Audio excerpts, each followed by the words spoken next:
It's amazing. Yeah. Here in the COVID-19 playroom. Last time I saw you, I wasn't so fucking famous. It's been crazy, dude. It has. I'm astounded. Let's see. It says, "Oh, look at that! It says we're out there. We are actually live and on the air. Say hello to your fans there." He says, "Yeah." What's up, everybody? They're gonna hear you. There you go. Otherwise, they won't pay any attention to you if they don't hear you. You know. I went out looking, of course, for Stay on Mars stuff on the internet. I can't find a damn thing. I'm sure that it's away someplace. It's Mr. Publicity, who's very good at making publicity for everybody else. So let me introduce you first to the amazing Stay on Mars, Zachary Mullin, founder of Monday of the Minds, the man who changed my life. And by having this fabulous community showcase in Portland, Maine at the Flask Lounge, Monday of the Minds, second Monday, fourth Monday, and also he's training a whole new generation of swimming children at the YMCA, which I think he finds his most important work is to do that. Yeah, for sure. Yeah. So anyway, Zach, how are you? I'm very good. How are you doing? I'm doing just fine. And I'm really pleased that you were able to come on. I think we're going to actually work through the technological. I'm not going to struggle as much with technology as I did the other night with Dan. Oh, my God. I watched that show, and I said, oh, my God, what's going on? What did he do? What a moron. Oh. No, I was just bad. I was really bad. I've struggled a whole lot with technology. But that's what the show's called, right? Well, we'll figure it out. Yeah. Oh, yeah, I certainly will. That's my job. I want to see if you can hear. Let me see this here. I'll go over to here. And I want to make sure that you can hear this part of the, where am I? Oh, sometimes my brain doesn't work very well. And you're going to probably see, oh, you're not watching the stream, but the people in the stream are now seeing a picture of my board. Oh, cool. Yeah, the inputs of, because I got to change over that so you can hear that. You can hear that now, right? I can hear that, yeah. Yeah, amazing. Okay, so the science is wonderful. It works. My alarm clock is telling me that you're on the air now. I hear to say dismiss that. And I forgot to get my Monday of the Minds sweatshirt. I was going to put it up here on the other cam, which I do have. I do have another cam, and well, too late now. What you drinking there, buddy? I've got a water right now. You got the I Love Hip Hop. Yeah. Graphic melee. The graphics thing. And the Monday of the Mind 16-bar challenge was amazing. How many people did you get? I was very impressed. How many people? I honestly, I lost count, but it was over 20, 25 at least. Wow. God. And the really cool thing was there was a lot of strangers, people that I didn't know. That was what impressed me a lot. Yeah, it was nice to see Phelan win. That was really sweet. He's going to be on Saturday. Okay. So. Oh, cool. Yeah, you're feeding my feed here. I've got all the Monday of the Minds people. I got to get graphic too. Nice. Yeah, you should. You should. Definitely should. I don't know, is he working or is he also on hiatus like the rest of us? I think he's doing a little bit of work, He's definitely, doing his music thing still, selling beats, working with people. So. Yeah. Well, that's good. Yeah, I own one fabulous graphic melee beat for my Leave It to Beaver life. Great, that was great fun. So I'm having a ball doing this. This is it's as though the virus made my life better rather than making it worse. Because that little video out to the world, and someone said to me that they think that I've saved more lives with that video than most doctors have saved in these hospitals. And I'm saying, well, I don't know about that, but it is kind of humbling to think about that. Maybe more than the president, at least. Yeah, my line in my 16-bar challenge about the clown bus. Yeah. It's pretty crazy. Yeah, well, you know, when I listen to other people rap in freestyle and just listen to the complexity of their line and all of that, and then I listen to my little weak ass lines, and I'm like, yeah. But I got I don't know, man. imagination, you know. You've got like an old school style. I like what you're doing. Thank you, I appreciate that. And there you go. Here is a perfect example of Zachary Mullin in action, Mister Deflect and put the attention back on you. Well done. I just love the way you work. I love everything about the way you do things. You go to Monday in the Mines, you might see this guy standing in the corner. You wouldn't know that he had anything to do with the whole thing. He's just standing over there in the corner. Oh, Lord. So, can you talk a little bit about yourself? Like, where you came from, first of all? I was born in Virginia, so took a little while to get to Maine. But born in Virginia, kind of traversed up the coast, lived in New Hampshire for a while, found myself in Maine. That's where I went to school. I feel like I grew up in Maine. Yeah. And And yeah, what school did you go to in Maine?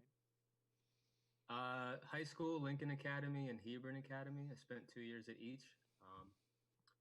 Yeah, didn't go to college after that, but definitely high school was Yeah. in Maine. Well, that's straight out of high school into hip hop, right? Yeah, actually, after high school, I moved out to Seattle on my own and pursued hip hop out there for about 3 years, I guess. So that was definitely an adventure. Yeah, same kind of scene out there. I was younger at the time. Well, I couldn't even go to bars yet, so I feel like I probably was missing out on a lot of open mics and whatnot. But I was recording a lot. good, good. Now, how many things you got in the can anyway, as far as recordings are concerned? Well, I have a secret stash online, and I feel like last time I checked, there's at least 70 songs on there, but it's mostly stuff from my early 20s. Nothing that I'm doing live now. Yeah. Yeah, I've seen you at a few live shows. You've changed a lot since the first time I saw you at a live show. You actually Yeah, look yeah, at yeah. people now. Yeah. Oh, yeah. Oh, yeah. It was, dude, it's hard at first, man. When you first get up on stage, the stage fright kills people. Especially Yeah. me. The first 2 years was rough. So, I have a don't have really a clear understanding of that because I've never been afraid of being on stage. It's sort of like, this is my props, home. dude. Welcome to my home. Well, you My saw. home is writing the raps, and then hopefully people will like them on stage. So, Yeah, but it yeah. took me a while to get up there. Yeah. No, I know, and it took you a while to stop looking at the floor and walking in circles, and yeah. It was good though when you did. I mean, I mentioned it to you, and like a couple of weeks later, there you are looking at the people. And, It was a yeah, shift. It's a yeah, shift, man. Like when you start to feel comfortable, it becomes fun. So yeah, yeah. the last year of it has been exceptionally fun for me. That's good. That's good. Yeah. And how things are going well at home with the cat and everything else. Yeah, yeah, yeah. Bored, but we're doing all right. Bored, really? Now, see, that's the one thing I am not at all bored because I'm doing all this Well, crap. good. It's like it's a different world now. It has changed. I mean, it's just as much as showing up at your Monday of the Minds changed my life as far as hip hop was concerned. Seeing Yeah. the community part and recognizing that, oh, it's not just about bars and beats. It's about community and Oh yeah, of course, culture. man. Yeah. Well, yeah. Well, of course, man. You know, you're talking to a guy who knew nothing about any of this until I showed up at your frigging bar and just had one of the most positive performing experiences of my life. And I thank you for that. I'm happy. Yeah, yeah. That's just it. This is Yeah. it. He makes him happy. He stands over in the corner and becomes happy. It was you were at the 2-year anniversary for the I was. first one, I believe. Yep, With the second year live anniversary. band. Yep, yep. Yeah, I remember that one. That was great. Oh yeah, I have a song about it and everything. Yeah, with Yeah. the rock and roll band beat to go Yeah, with it. Yeah. I was like, I wasn't late to that one, but I think I showed up at like 9 o'clock, and it was already started. Like everyone was already going, and I remember seeing you. You were just like, you were the thing happening when I walked in that night. So that Oh, was pretty cool golly. to see. That was a perfect thing. Yeah. You know, when you Mm-hmm. started that guest thing of saying, and let's talk to some people who have been to Monday of the Mines, and then the first Mm-hmm. two people, Supporter, yeah. yeah, the first two people that you highlighted when you asked them what the most memorable moment was, it was my night at Monday of the Mines. And it It was did like, stand out. oh man, it was so flattering. It really was. It really was. Yeah, I know. I have the video up on my YouTube. It's the opening video on my YouTube. So Dope. yeah, it's kind of fun to have that as the highlight. So Money in the Mines is the home. It's just like Bushwick there at the This Is Mine. Sedgwick, excuse me. Bushwick, Sedgwick. I'm thinking of Caddyshack, I think. Yeah, yeah. Sedgwick. Yeah, I mean, and Graphic with all his hip hop history and what happened today in hip hop and all of that stuff. It's been an education for me. You know, it's sort of like Hip Hop Academy. No. So you've done me a service anyway. I think the rest of the community appreciates it very much also. So this is the hard part, getting you to talk about yourself here. It's like trying to get you to look What at do the you want to people know? on stage. I want to know everything about you. What was the last thing you wrote? You got anything ready that you could just pop up and talk to us? Man, the last thing that I wrote, what did I do? Usually I write on my phone. Yeah, the last thing I wrote was, "This is a return to form." That's This it. is a return to form. One line. This Yeah, is a return yeah. to form. I was working on like a hook idea, and that was the thing that was coming up. So that was this morning for me. This is the return to form. And is this in relation to this whole adventure we're on right now, Uh, or something yeah, else? kind of actually. I think that is it's a little bit of that and a little bit of the I want to say like personal experience dealing with it too. You know, like everyone is forced to kind of just like examine things right now. So, you know, Yeah. hopefully we can return to some better form than what we were doing. Hey, America 2.0, man. America Yeah. 2.0 recognized labor as capital. Let's change Yeah, the way yeah. that we look at this, you know? That was a It's point of mine, changed you know? it's changed the way that the world looks at America too, you know, like it's just insane, man. We're not handling anything right now. So, Yeah. really need to shift this away. I'm hoping that we'll see your generation and the generation following you, the people who are going to make the world a better place, get a hold of this all of a sudden and say, "Oh, yeah, it's our turn." Okay, Mm. okay, boomers, step away. You know, step Boomers, yeah. away. Yo, the kids on my swim team call me boomer sometimes. Oh I have yeah, to be like, yo. because they don't know. They have no idea what a boomer is. You know, Mm. if they did, they'd be blaming it all on us. I wrote an essay once back in my blog saying boomers. Yeah, and it wasn't. I don't think I said boomers. I said our generation, my generation, the boomers, the baby boomers, blew it. We let the world be taken over by assholes while we were having fun. Well, Well, not I mean, we did expecting a it lot to of good happen, things. you know. We did a lot of good things. I'm not Yeah. saying that. You know, we invented all these things that you play with today. You know. Yeah, the music was good too. Yeah, well, that was a special time in music. I mean, it was the central entertainment of my childhood and young Mhm. adulthood. Was everybody owned a stereo system? That was the center of your life. Was your stereo system? You know. Well, even when you went to the streets, the boombox is another example of that. It was all about music. You're carrying a boombox down the Yeah. street, or you're going to get discos at night, or you were a hippie listening to the Grateful Dead or whatever, mixtapes and things like that. You know. So it was. It was a different and special time, and never to be repeated again. Never to be repeated again. But you guys have got something going on here with this whole culture and community thing. To see that part, and I tell people that all the time. My peer group, when they talk about the millennials and such, I mean, they don't know the difference between the Gen X, Y, Z, gender neutral, gender fluid, gender who the hell knows. They don't know nothing about any of that stuff, and so they're all got these opinions about, it's not like our music.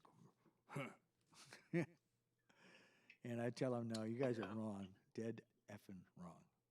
These guys are building communities, and that is the thing. Man. No, I mean all of them. I look at what's going on when I'm playing out in Keene at the Machina Art thing. Same thing. Community.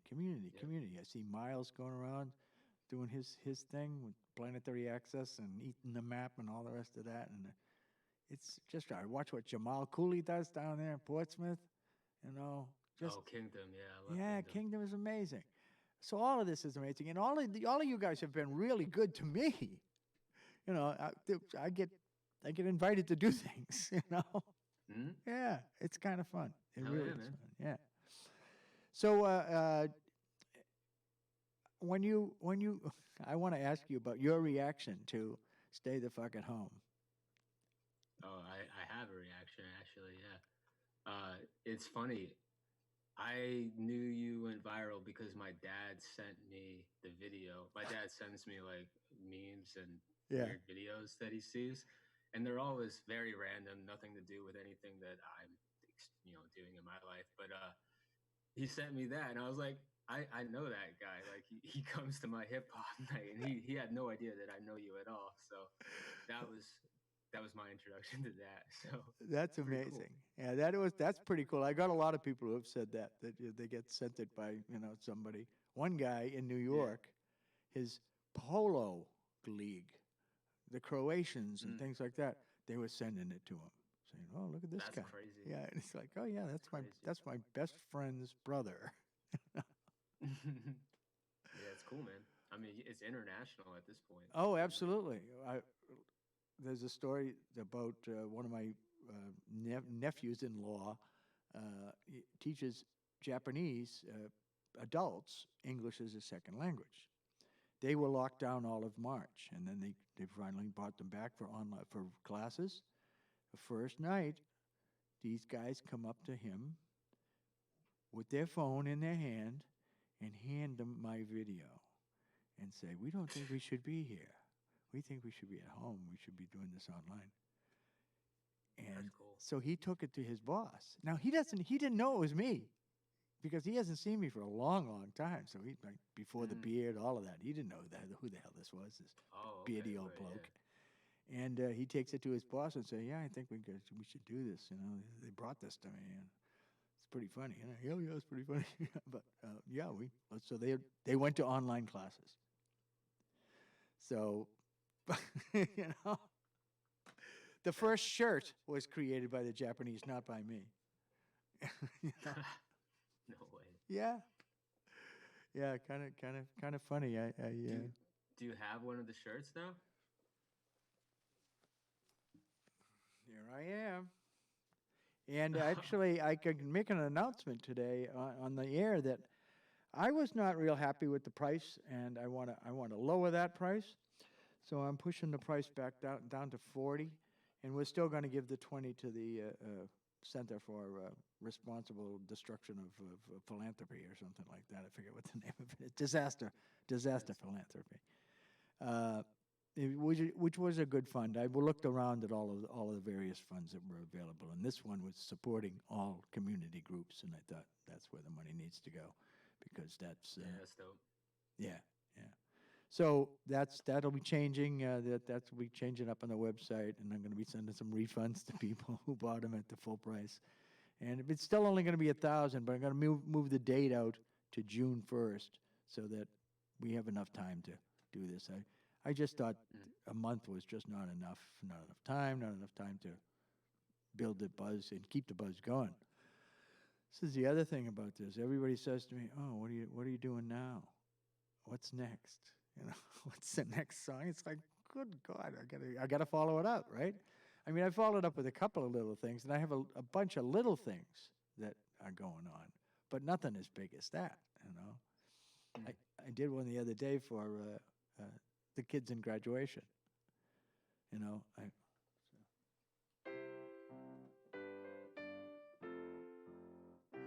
so you can have your own little procession in your house with pomp and circumstance. Yeah. So that went over Yeah. pretty big on TikTok. I mean, it's like I don't know, about 8,000 people have seen it. About 1,000 of them are saying, "Hey, that's pretty dope," and sharing it. So, TikTok is my jam now, man. That's where it all starts. TikTok. It's I weird. don't have a TikTok. I haven't tried it yet. It's okay. You don't have to. I can keep it to myself. No, it was a complete surprise when one of my friends said, "You should try TikTok. You'll do well." And I did two videos, and then I did one about what I was watching and seeing on TikTok. Was that there's a lot? Yeah, there's a lot of people taking off their shirts and showing themselves off and dancing and doing silly stuff and making jokes.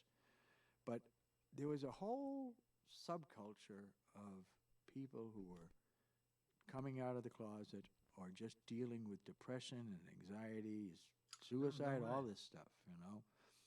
And I said, that's the crowd I need to be talking to. Yeah, that's cool. Yeah, so I didn't realize it was like that. Yeah, there's a lot of things. That's what when I did it originally as musically, it was a dopey thing, and I said I did one video and I was done with it, you know. But then when I saw this, I said, so then I made a video about that to say, first of all, I'm here because it's fun, but second of all, because all of you guys out there, you know, this has been hard, but it's been getting better for my lifetime, and it's going to continue to get better and better because of you. And that one took off. About 500,000 people. Bam. You know.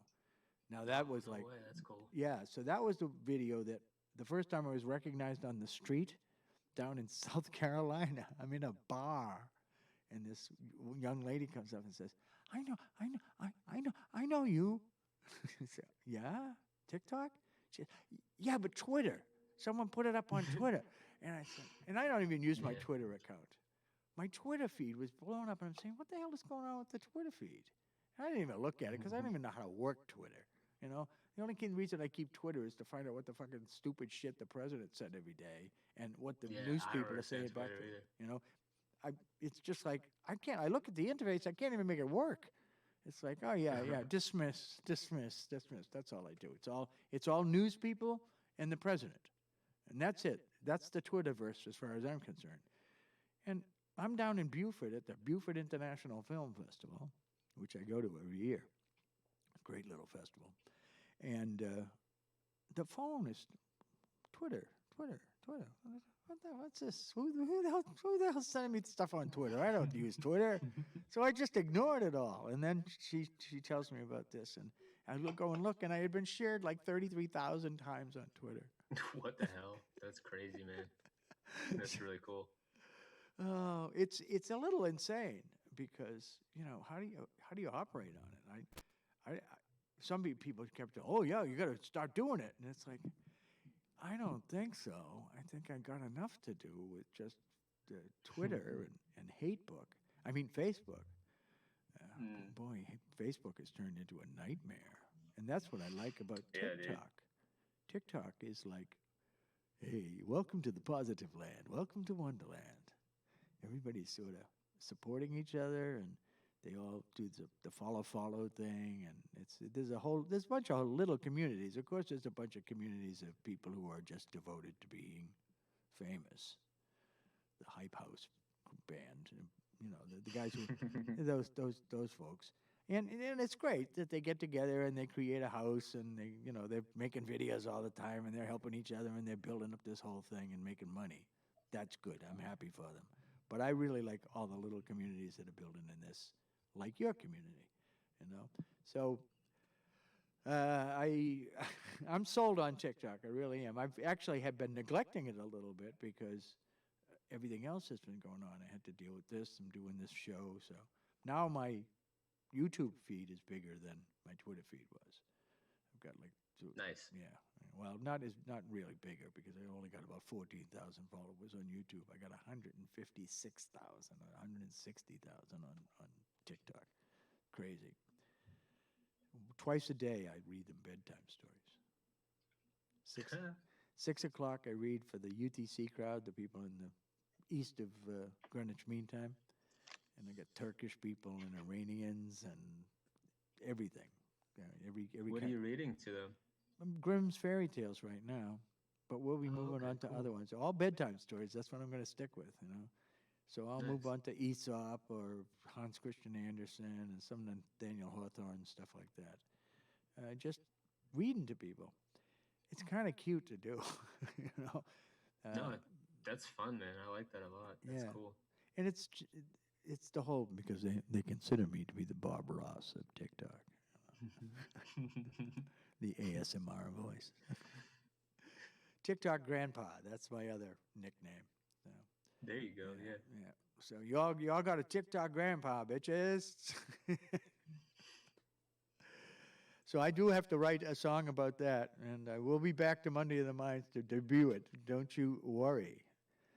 It's been going. I hope so, man. Yeah, it's been going really well for you guys. It just seems to grow and grow and grow, you know. And I know right now it's kind of dead. Yeah, I'm missing it right now, but but live streams just aren't the same. I've been doing the DJ stuff, but I miss going to shows. But, you know, When I was talking with Luna the other night, he was saying that this is weird. You know, you're in a room and you're just looking at the screen, and it's like, well, you have to treat it like it's a conversation. I mean, I'm looking at you, and it's like you're sitting across the desk from me. So to me, this is fulfilling, you know. Yeah, this is actually I like this a lot. I haven't done something like this yet, so this is enjoyable. Oh, good. Yeah, and you remember that there's people out there listening to this. As a matter of fact, we've got a whole lot of people that are showing up on the chat here. Oh my God! And I have been ignoring them as usual. I'm so terrible about following the chat because it's difficult to do both things at the same time, and I really wish I understood the tools better. But I picked up a whole lot of subscriber. It says keep up the wonderful content, blah blah blah blah. They go on and on and on. They're very, very flattering. Let's see if they said something about you. Let's see here. Let's see. Can I make this come out bigger? I think I can. Pop out chat. There we go. I pop out the chat, and then I do a control and scroll zoom thing. Will that work? Come on. Two lovely people, says Family Band Records. A guy by the name of Baloney says, hey.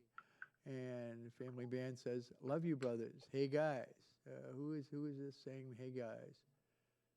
Oh, boy. I'm so bad at this. I'm bad at this. Can I make it larger? Come on, can you? It's sometimes, it works if I do it over here. I can make it larger, but I can't. That sounds like one of those jokes, doesn't it? You can make it larger. Stop that, Bob.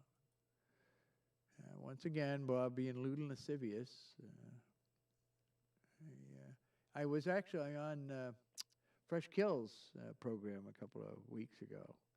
Yo, Fresh Kills is really good. Oh, man. What a nice guy, too. I mean, God. And they had me on, and they were like, they were again going on, and it's like, guys, stop it. My head's already big enough. You make it any bigger, and you're gonna regret that.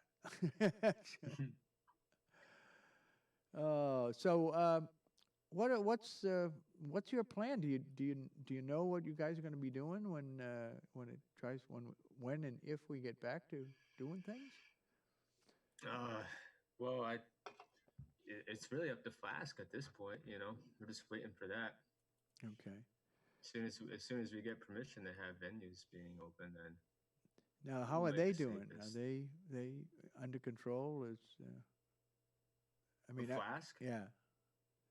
Yeah, I haven't spoken to the owner in a couple weeks now. I know that they were doing their best. They did have a break in. Somebody went in and yanked all the sound equipment out a couple weeks ago. So Oh, that's pretty really? shitty. Oh, that's shit. Yeah. People suck sometimes, not always. I mean, certainly none of that crowd does. But yeah, I mean, nobody's watching it, so it's the old, Yeah. the old. Yeah. I mean, I'm sure there's going to be some looting because of all this, but let's keep Flask out of it. It's fucked up. Yeah, you would hope. Oh, look, I finally figured. Ah, there we go. Oh, look at this. It's become giant. Okay. Let's see here. Now I can Are you actually. trying to read the chat? I'm trying to read the chat. Yeah, Gotcha. because there's a whole lot of people here. It says, yeah, this guy just shared it to all his pals. Hey, Family Band Record, just checked your channel. You make some good stuff. I appreciate it. I'll be live tonight on Facebook with Unique Unknown. All right. I didn't know that Unknown was doing that. I am booking Unknown at some point. Fuck yeah. On this conversation. There we go. Oh, that's me telling. That's the. I don't know if you heard that, but that's the calendar saying, "Oh, Zachary's going to be on the show." It's like he's on the show. Shut up. Oh, I know that secret stash so good. Lion Face Cat says, "Howdy, Ryan Pierce. Message retracted. You would like TikTok," says Ryan Pierce. I guess he was talking to you there. And both of you are great, says McApple Custard.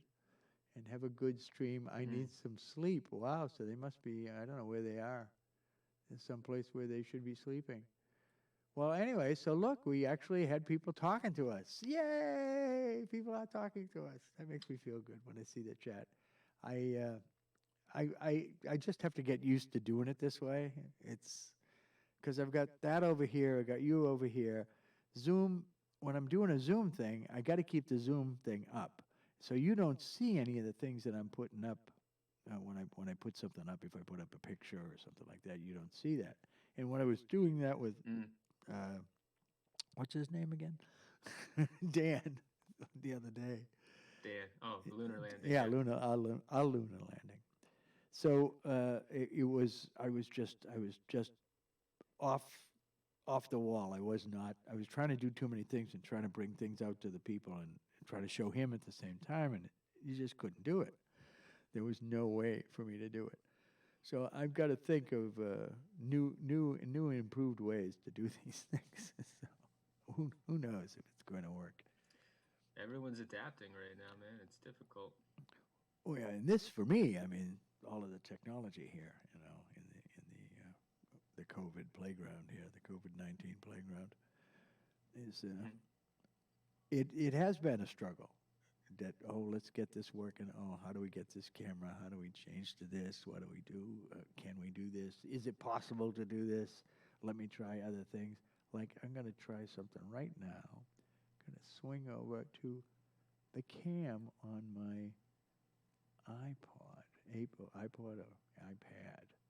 Okay, now that just shows. I can see that. You can see the camera there? You see my hand? I can see a face with someone wearing glasses. Ah, that would be me. I would think. I don't know. No, that's not it's it. a picture. It's a picture. Oh, it's just a picture. Oh, okay. I see what happened. All right. Let's see. Let me try something else. Let's try this one. See if this one works any differently. Start video. I don't know. It doesn't seem to be working. Come on, you little stinker. Oh, no, wrong one. Wrong one. See, here we go. Here's the challenge of technology. It's saying failed to start the video camera, probably because I'm already using it. That's why. I guess that's probably what it is. Let me try one that I'm not using, which is not up here. So I can't use it, so I got to go back here. This one I know I own, and that should start up. There we are. I'm back again. So yeah, I can't show you. I can't show you the others. I'm going to figure this all out eventually. I promise you, I will figure this out because it's great fun for me, and it's nicer if you're able to do the multiple camera thing and all that. What was that, Ryan Pierce? Nope to me. Nope to me, Robert. What's that, Robert? What's that, Ryan? Nope to me. I don't know.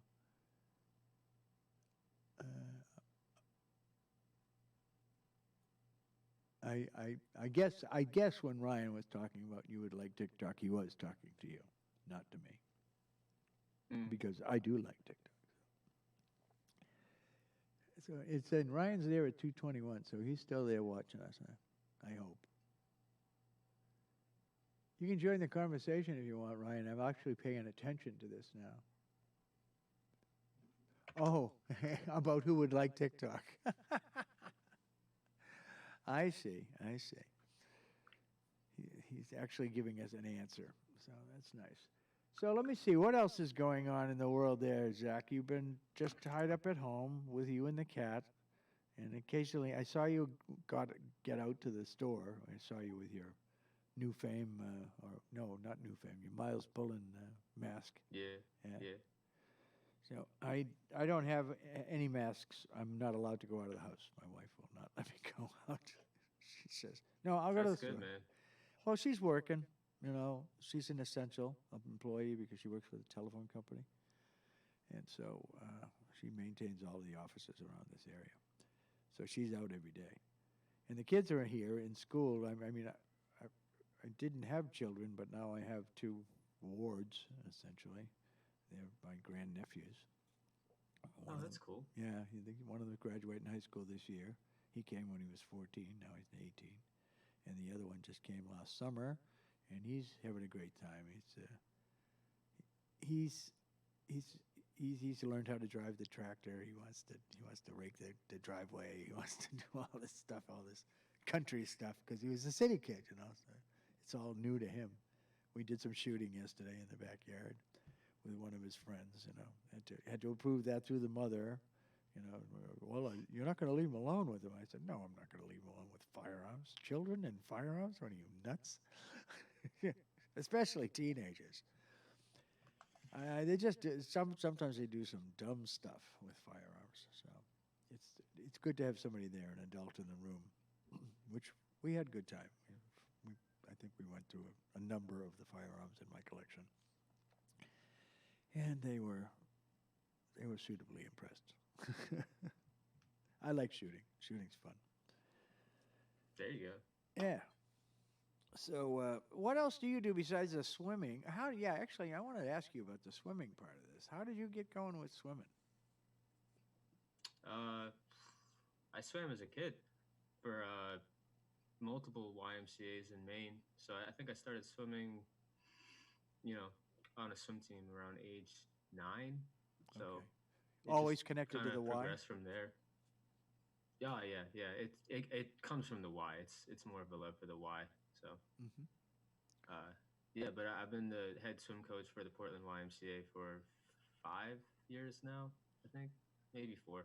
Yeah. When did you first go to the Y as a child?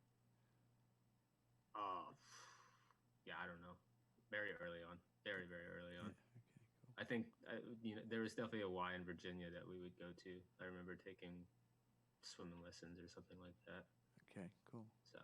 Yeah, I never was involved with the YMCA at all. So I know of it, but it's like it's a pretty cool organization, I gotta say.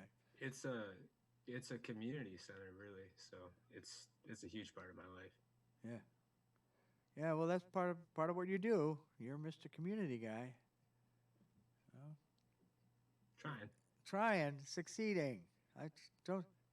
Getting there.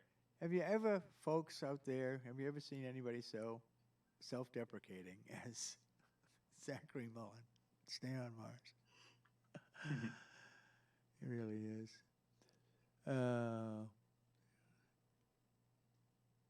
Yeah. Ryan, you're cool. So it says Family Band Records just said, Ryan, you're cool. And Ryan said, question mark? Family Band Records, isn't that who does that? It's Is that unique, right? McLaughlin or I don't know. Let me see. I'm trying to remember. Who is I remember Family Band Records. Hey, Family Band Records, who are you? Zach wants to know. Inquiring minds. Yeah, what's the real name behind that? See that they're watching the live stream, so it's going to take probably a minute before they actually hear that question, because it goes to 10 billion servers on the way out to the world. And all part of the fun. All part of the fun. So, well, I'll wait for that to come back. But in the meantime, I wanted to say, do you have anything that you can pop on some music and give us some bars? Oh, man, I did not prepare for that. You don't have to prepare. You have things that you've done before, That's true. Yeah. I am excited. I have my recording gear finally hooked up at home, so I hope that people will be hearing some new stuff pretty soon here. So. Oh, cool. We'll say that. Yeah. Okay. All right. You didn't enter your own challenge. I know that. No, I felt awkward about doing that. No, that would have been awkward. Yeah. I mean, I'm going to judge my own entry. It was rough even just picking a winner. I don't think we're going to do that again. It's just there was too many good entries for me to really make a decision. Graphic and I just bouncing ideas back and forth. So, yeah, I think it's just another one of those things that you're building community. It doesn't matter who wins, Zach. It doesn't matter. No, I hope people understand that for sure. Yeah, that's why we made the prize just a CD. We didn't want to make it anything that's too competitive. So I thought it was just bragging rights. I didn't even know there was a prize. I thought it was just bragging rights. No, you get a copy of Illegal Business, the beat tape that Melee just dropped. Oh, okay. All right. Oh, that's cool. Yep, the hard copy too. Yeah. Now I want to have Melee on because I know he's got 10 billion. What is he? 29 CDs out or something like that. It's crazy. It is a crazy amount of stuff, and I know that I can get him to, okay, I want you to be there with your turntables, man. I want to do this while you're doing some stuff there. Kind of talk to him that way, while he's doing his thing, because difficult to get to know him because he is so connected to everything in the world, and he's got a million things going on. So it's like making some space in his life for you is difficult for him to do that. But he is completely open. Guy. Yeah. Oh, just all the freaking guys. But yeah, he's special. Just going and do that all the time. Holding down the decks at Monday on the Vines. That's a big deal. All the other shows that he does, jeepers. Yeah, no, it would not survive without him. Yeah, it's definitely. You got a way of gathering, though, man. You have a way of gathering the people together and getting something going on. I mean, you lost James and Tricks and boom, boom. It's still going on, Yeah. Losing Tricks, I wasn't really sure what was going to happen after that, but he actually recommended Jacobson to me, so he kind of set me up with someone to pass the torch to. So yeah, I think Jacobson's been doing good. Yeah, well, we're having Jacobson here next Monday. I'm calling it Monday the Neverminds. Is today Monday right now? Oh no, no, next Monday. He's coming next Monday. Yeah. No. Today is Thursday. Yeah. I know COVID-19 has affected our perception of the calendar. Weird. Yeah. Is it so you get up every day and you're just kind of hanging out and figuring out things to do? Yeah, I'm playing a lot of video games. I have started the Wise asked me to do a couple things for Preble Street right now, so I'm working a little bit 3 days a week finally. But good. But nothing, from home, nothing swimming related. So. But from home. I'm picking up food and giving it to the dorms at the Wise right now. So it's a quick. I go for an hour and come back. So. Mr. Community. I love what you do. I really do. You always got something going on in the service-oriented part of your life, You, It's a crisis, man. I think people need to step up. If you can step up, you need to step up. If you can't, then yeah. obviously you need to stay home. Well, But that's part of what I'm doing here is that this is my part of my stepping up is giving some entertainment to people out in the world here. You know, to something for them to pay attention to, or just be amused by. The songs, of course, are part of the amusement. And that's, I mean, this is what I can do. I'm an at-risk person. My wife would kill me if I went out. She's like, you've got all these things going on, So, hey, Wise Guy Films. Hi from New York. Nice to say Wise Guy Films, PH Films. So that's, I imagine that's an interesting character there. We never did get an answer from Family Band Records who that really that's is. all right. But I'll I can probably look in my contacts and look up Family Band Records, and I bet it will come up. Or if it doesn't, then I'm a Might miss. be Kyler. It might be Kyler Henningsen. Oh yeah, Kyler Henningsen. That might be who runs that. Okay, all right. Well, that would make sense. Yeah, Kyler. Now there's another great guy. Boy, him and between the two, Unique and him, that's great fun. Oh, someone coming in. Who's coming to visit? On my end? Yeah, on your end. No, nobody. Just nobody? There's people walking around. Oh, okay. My mom is walking around right now. Oh, well, you can introduce your mom if she wants to be introduced. Do you want to say hello? Come here. Hey there, how are you? How are you? Yeah, I don't know. Go say hi to Jackie. Yeah. You done fine with this one. That's Mom. All right. Got to meet Mom. She's Mom. I got to meet Mom from the internet. Meet Mom on the internet. Yeah. So Zachary is hard at work here. Let's see, we've got a hello, hi, ha from Wise Guy Films. He loves our music. He says hello to Mom.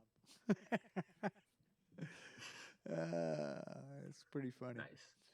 There's this thing in YouTube that the super chats thing where you actually, if you make a donation, your chat stays up longer and larger on the chat line, which is kind of funny. I don't have a lot of people using it. Occasionally they do. It's supposedly part of how you revenue stream. I think really the way I'm supposed to do it is to add ads to this thing after we do it. I don't have anything going on in the middle of this stream. And there probably is some way to do that. And now a word from our sponsor. The Defense Department. I don't think so. And it's certainly why I won't be signing up for that anyway. But yeah, it could be that I get to the point where I can actually start dropping people's beats in here and things like that to say, hey, yeah, that'd be cool. Yeah, you gotta listen to this guy. So, this is still just developing. I kind of like this conversational thing though. Yeah, I feel like we tried to do like a cipher thing with Minds where people could like rap. It kind of just became more like we wanted to talk because we haven't seen each other for a while. So yeah, these things are important. Yeah, a big conversation. It is important. What's been going on in the open mic community is they've been doing a lot of open mics on this Zoom thing, where everybody gathers on the open mic, and there's somebody who moderates it and says, "Okay, it's your turn. It's your turn. It's your turn," and that's been working out pretty well. Sort of like a song circle. Yep. You can't really synchronize. That's the problem. You can't sing together. If everybody tries to sing along, it's cacophony. But if everyone else mutes while one's on, then it works out great. Yeah. So I've given a lot of thought to how, if I would do it, what could I do? And actually, I could send out a stream of something like a beat, and then people take over from there, because it's going to be coming from your end, but you'd have to devote the sound, and then the sound, they'd have to be able to hear it. If it's in your headphone, you're not going to hear it. So Right. there's some things that I'd have to work out with that.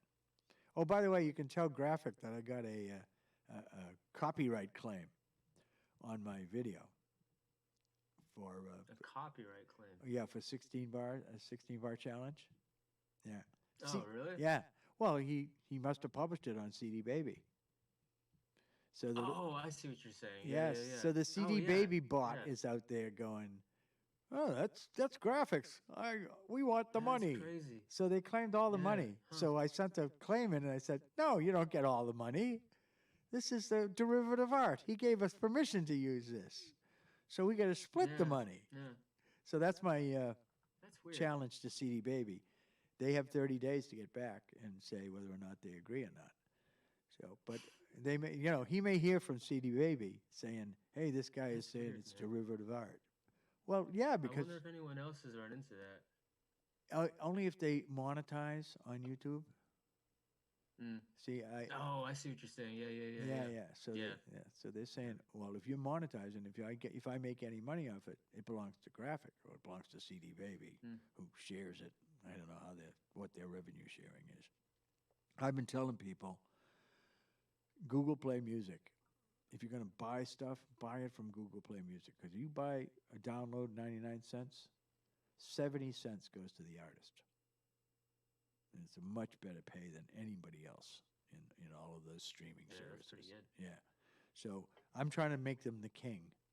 so we get paid, bitches. Yeah, that's a good deal, man. Yeah, it really is a 70 good deal. cents, that's good. And they pay per stream, they pay too, better than everybody Mm. else. I mean, a part of it, I think, is that they want to take over the world. And hey, if they're going to pay, they can take over the world as far as I'm concerned. And that was interesting, too, that usually it takes a couple of weeks for Google Play to pick you up. Like Spotify and iTunes are they take about a week once after you submit, after you've been submitted by your distributor, whether you're using Distroid or TuneCore or whatever. And it usually takes a couple of weeks after that. But I issued through, I'm using TuneCore. They put a copyright strike against me and sent me a note saying, "No, you can't do this. You copied somebody else's work." And I said, "What are you talking about?" "Well, you just stripped the tracks from a video." "Yeah, it's my video. I own the copyright." Oh. What are you talking? It's all robots. It's not, it's all algorithms out there crawling the web. Yeah. So they come back to me. I send that in, but took 2 or 3 days, and they came back and, "Oh yeah, we're releasing it." Out it goes. Well, the next, I don't know, 6 hours, 12 hours later, Spotify saying, "Yeah, it's up," and then 12 hours after that, Google Play was like, "Oh yeah, it's up." So, let's see. Wow, I'd be happy to I'd donate if I weren't broke right now. I've been out of work due to this damn virus. That's Wise Guy Films. That sucks, man. Yeah, well, a lot of Hola Manola. Hola Manola. Hello, guys. Hola Manola says hello. Wise Guy says hello back to him. "Hey, Wise Guy, what's up? SOS. I guess that must mean the same old stuff. SOS, right? Or maybe something more colorful. Same old stuff, yeah. Yeah. Yeah. So this is interesting, having to relay the chat to you. It's unfortunate. I got to figure out some way for the chat to show up here. They have a chat associated with Zoom, but I haven't. I tried originally to use Zoom. It has a link that'll go right to Live Studio, or actually Live YouTube. YouTube Live, that's better. I got that. And but I haven't figured out how I can do that through the software that I use, the streaming software. You're on YouTube? Yeah, we're on YouTube Live right now. Yeah, look at youtube.com/recording. Hola Manola, same old shit. Yes, I know that. And oh, look at that. Yeah, I'm not going to show that because I'm not supposed to say words like that and be able to be monetized. Yeah. There's a way to screen record. Oh yeah, there is a way to screen record. I know that, but that's not the The problem is, I want to have it live while I'm talking with Zachary here. Is it showing up there? You see the live stream? No. If you go to videos, you'll see two. One is videos, and the other one is the live video at the top. You move over to that. It should come up. I know it's confusing.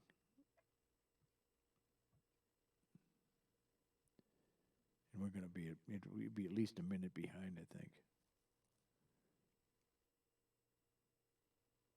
So you I'm not seeing anything. You're not seeing anything? Hang on, let me. I only see you right now. You see me being broadcast? Oh, wait a second. I just see you talking to me. Oh, wait a second. See? This is it. No, that should be there. You should be there. That says both of us should be there. You're only seeing me, huh? That's weird. I can see myself in the corner. Is that what you're trying to say? Oh yeah. That's why it should be working that way. What I'm sending out though is I should be sending out two screens there. What's coming on my display screen is what I'm supposedly sending to the world. And so you're saying it's not looking that way. All right. That's confusing. So these guys are only seeing you as a little corner of my screen. Once again, Bob struggles with technology, folks. This is what I do. That's why this show is called Bob Struggles with Technology. That is the name, yeah. And it is the struggle is real. Let's see, your channel, and if I go there, and okay, so it did show when I came into recording. It did show Bob Struggles with Technology, episode 5, and it's showing live. Do you see that on the screen when you go into recording? Nope. Yeah. When I go into recording, I don't even have that option. Maybe it's because I'm using browser Zoom. You're using browser Zoom. No, but I mean, if you're in a browser and you put in youtube.com/recording. Oh. Open up a separate browser window and see that. And I believe you should be able to see. And it says there's 4 people watching. Wow. I just added one. That's when you go on there, I should see 5 people watching. And like I say, I'm on your We Are the World channel. No, that's not it. YouTube.com/recording.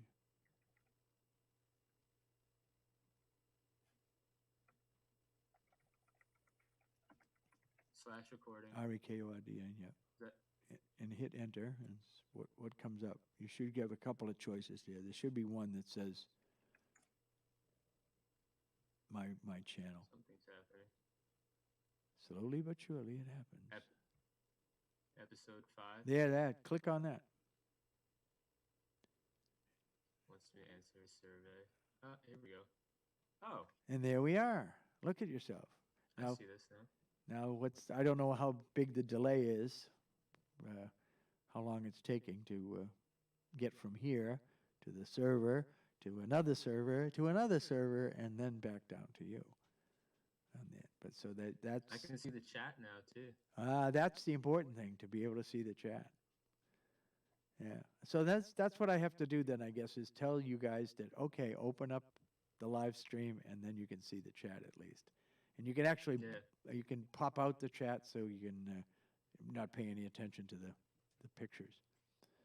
So look at yourself. Look at that bed head. It's the shower head. Yeah, oh, shower head, okay.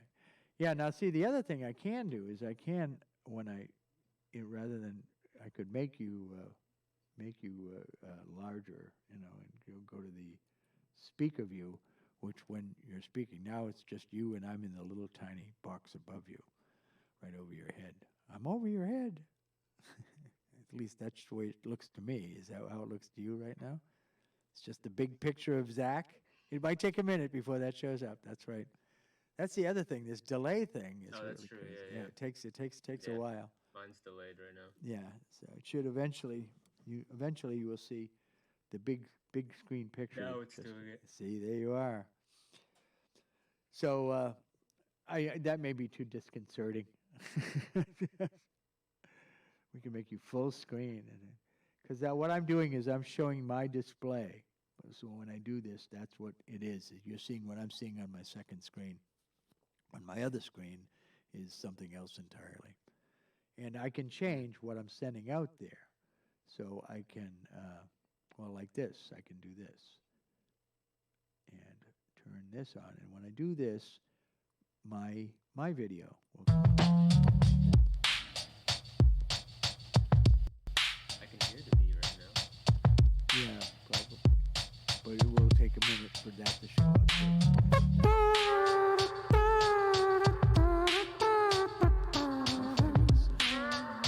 Trumpets. 16 bars about COVID-19, how it's fucking up the scene. Really Folks at home doing tasks, folks outside are wearing masks. Many folks are out of work not because they want to shirk, and their bosses feel like Is it jerks. showing up on the Who knows where the virus lurks? stream? Because I can't see it. Paranoia, they gather the fear around us. Death is coming here and we're shedding a tear, cause we're led by a fucking clown bus. Pointing fingers at incompetence. The You have no president idea blew it off about the what pants. the hell's going And on. many others there are sitting on the fence, throwing brickbats instead of defense. Fleeing the town, not hanging around, and man, it doesn't make sense. I say, how we gonna beat it? How we gonna beat it? By staying at home? No, in the reboot. America 2.0. Recognize labor as capital. We invest ourselves, our lives in work. The people are the power. The people are the power. The people are the one that work. It's the second revolution, America 2.0. So it's kind of funny to be able to do these things, but not know when it's coming. How many minutes later does that change? 2.0. Let me go change that. Take that off. 2.0. Other display, which is us together, and I do that, and as soon as I do that, the switcher understands that, oh, he stopped playing it, so it stops playing the video. So that's kind of cool, and it allows me to do that, which is what I was looking for something from you when I was out searching the internet. The searchlight is still out there going, oh, Mars, where are you? It's like you are on Mars. You gotta go to SoundClick. It's an older website. SoundClick? Yeah. Yeah, because I was out to SoundCloud and Bandcamp, all the usual suspects. SoundClick, huh? Yeah. All right. Well, it's a lot of stuff from my, like I said, early 20s, and SoundClick was a bigger website back then. Yeah. So it's still there. But I mean, where are you haven't putting your looked at it new in a long stuff up? time. Are you still putting your new stuff up on there? There is no new stuff. Everything right now is live. I haven't recorded anything.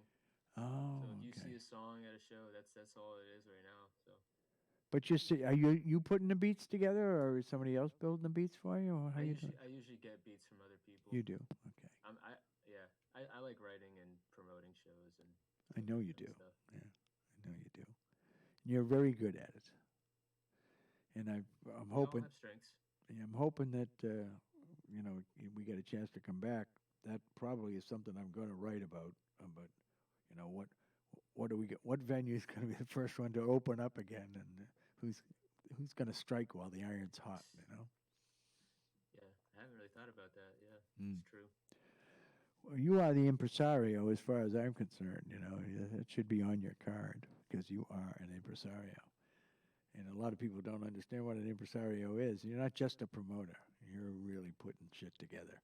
That's a big deal, real big deal. I have all the respect in the world for you, young man. I do like organizing events. It's something that I enjoy a lot. So Yeah, that's the it was part. kind of Go on. it was a late discovered thing. I didn't know I was good at this. I guess until like 25 or 6. So always try something new. Yeah, well, you're good at it, and as I said, the thing that is most interesting to me about it is that you like the process of building it, and then you'd like to just stand there. It's like, I built this, Yeah. and be just Yeah, quietly I, appreciate it. it's weird for me to like talk about what inspires it, but one of the major things that did is the Great Gatsby, and specifically the parties that he would throw, Ah, and how everyone was always wondering like who the hell is throwing this party right now, and it's like that Gatsby dude in the back, doing other things. So that's one of my major inspirations is that idea. oh, that's cool. That's very cool. Yeah, I mean, it's a to me, you're the Saul Hurok of your time, except without the ego. Saul had a big ego. It was all about him. Saul Hurok presents. It's not Graphic Melee. It's not Stay on Mars presents. It's not Zachary Mullin presents. It's Rising in Life, and even that is like really way in the background as to who is running this thing. Yeah. I love it. I really do. I think it's very endearing quality you have that you do that, and it works so well. And yeah, when I Yeah, wrote I the mean, we'd rather people learn, you know.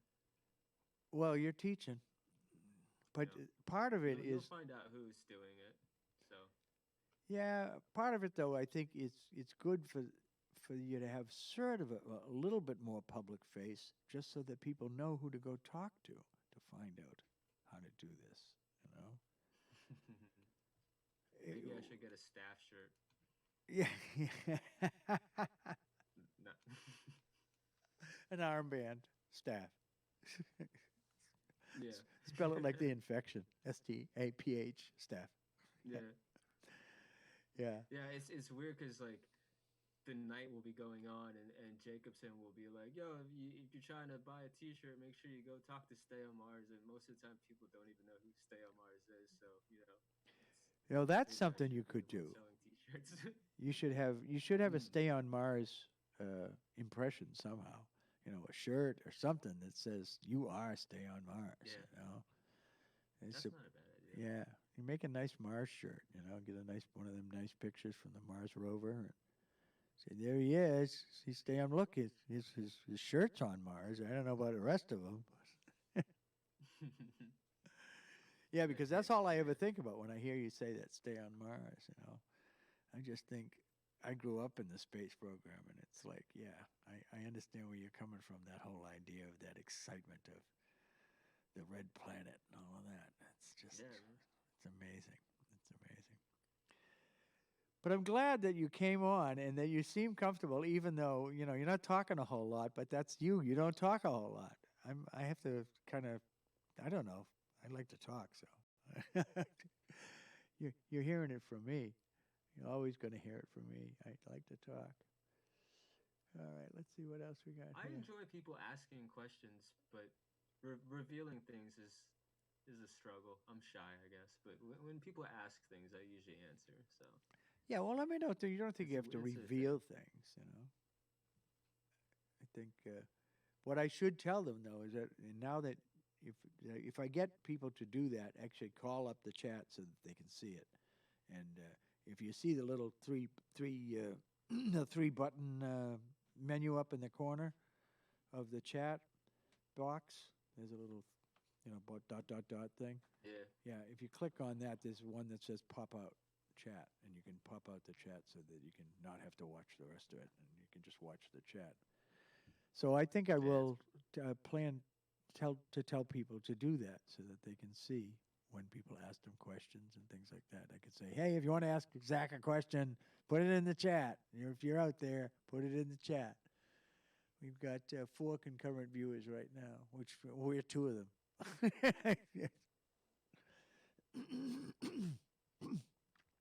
So I just hope that this builds as a little buzz that people are starting seeing it. This goes back up as a recording after it's done, so it stays up there. And oh, okay, good.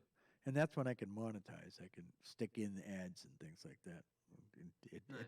Dead Yeah, parts I wasn't sure if I'd be able to see it later on. That's good to know. Oh yeah, you'll definitely be able to see it later on, and then you go, hey, why do I keep picking at my eye? Yeah. You do that.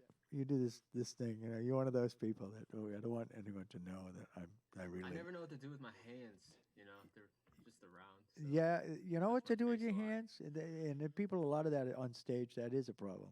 Don't do anything. Yeah, Don't do anything with them. yeah. Put them in your pockets. At Find least something. You know. at least one of them's holding a mic. The other one's the only one I usually got to worry about. Yeah, and you've seen me with the mic. I'm constantly changing hands with the mic if I'm using a mic. When I perform, like in my cabaret act, I have the headset on, so I don't have to handle a mic, and then it's my hands. I'm doing this stuff and dancing small, you know. But having something to do with your hands, there's a thing about Fred Astaire. I don't know if you ever watch Fred Astaire dance. You'll notice, and he holds his hands like this, and he tucks his fingers under. Those two, the back two fingers are always underneath his hand. And the reason he did that is because he was self-conscious about his hands. He thought they were too big. So he tried to make them smaller by doing that, you know. And just watch it. So you think of somebody who's as used to being on stage and in the spotlight as that, and he's worried about his hands. Yeah, I feel that so much. Yeah. That's cool. That's a good story. Yeah, there's a lot of those good stories like that. Walter Brennan's one of my favorite character actors. You know, always a sidekick. You know, oh, I say, yeah, well, John, what you do? Yeah, can I have a little drink? Could I have a little taste or something? Yeah. So he made a point once to a fellow actor, saying, who was talking about getting famous and all. He says, no, you don't want to be famous. You don't want to be a star. You don't want to be a star. Because, I go out with Coop all the time. Gary Cooper was his good friend. And he says, when I go out with him, we can't do a damn thing. I go out by myself. Nobody bothers me. I can go do whatever the hell I want. But I go out with Coop, and people are at him, and it's not good. You don't want to be a star. Don't be a star. Be a character actor. Good gig. Yeah. I honestly, I feel that I don't know how I'd handle that. Fame? Talking to strangers. Yeah, talking to strangers is already hard for me. I don't know if I want a bunch of people talking to me all the time at the grocery store. Well, talking to strangers, you say that, and although all the interactions I've had with you, because you were stranger to me, I just walked up to you, and you were really, really, really personable and really, really good. You were very easy with me.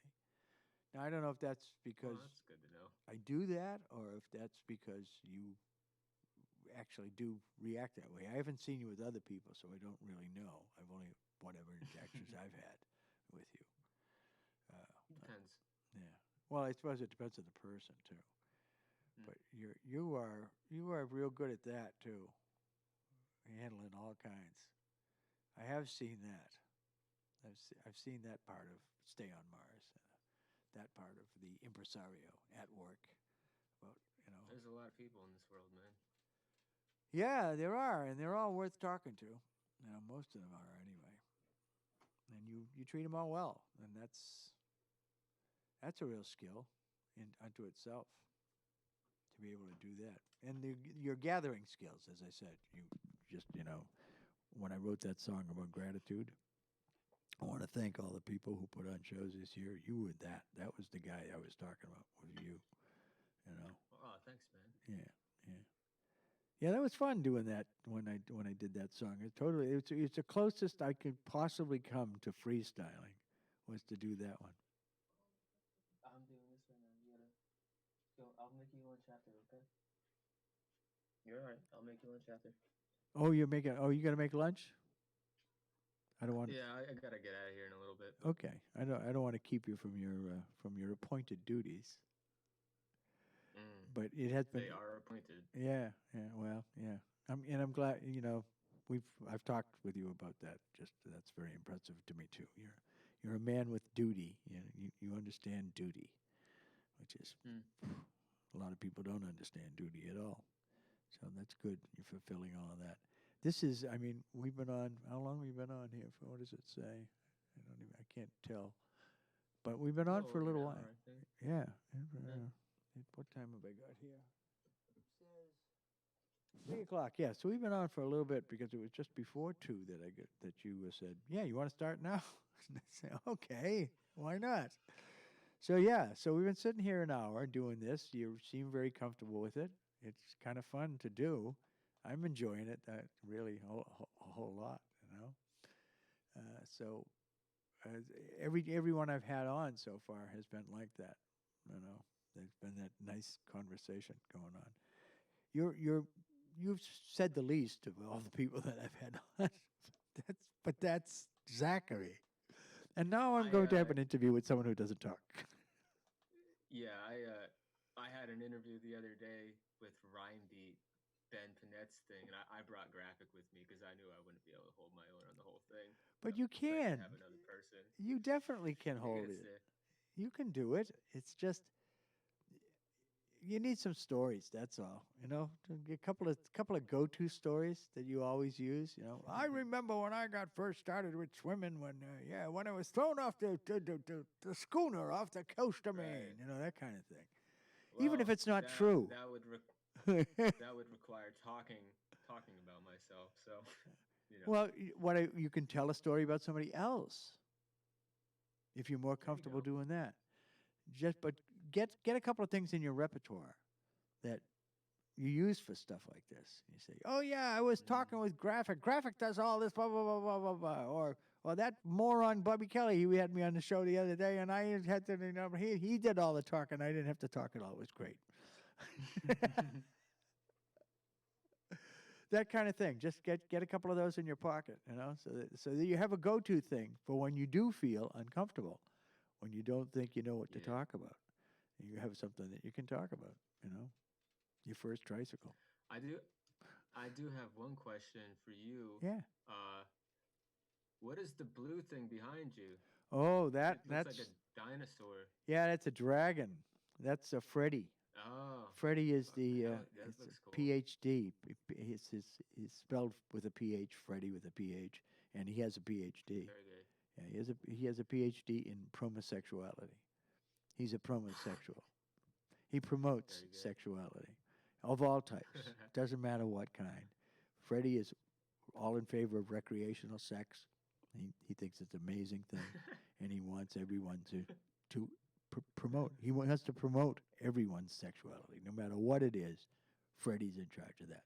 So that's where his PhD is. He's the very first doctor of promosexuality. He's probably the first public promosexual, and he's a dragon, which means he's nearly an eternal being. You know, so he'll be along long after I'm gone. And he has an interesting voice. Freddie. Yes, Bob. What would you like?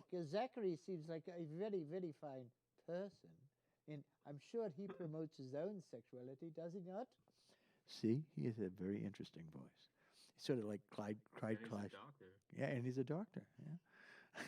Yeah, it's a dragon with PH. That's what. This just to remind you that I spelled my name with a PH. So I do have to voice him and do some videos with him because he needs to be seen. I haven't quite built the character up completely, but he's going to be part of the fun. All part of the fun here. So, yeah. So now I know you got a hungry person there. You got to feed. So why don't you get to that? And Zachary, thank you very much for being with us today. It's been great fun. Thank you.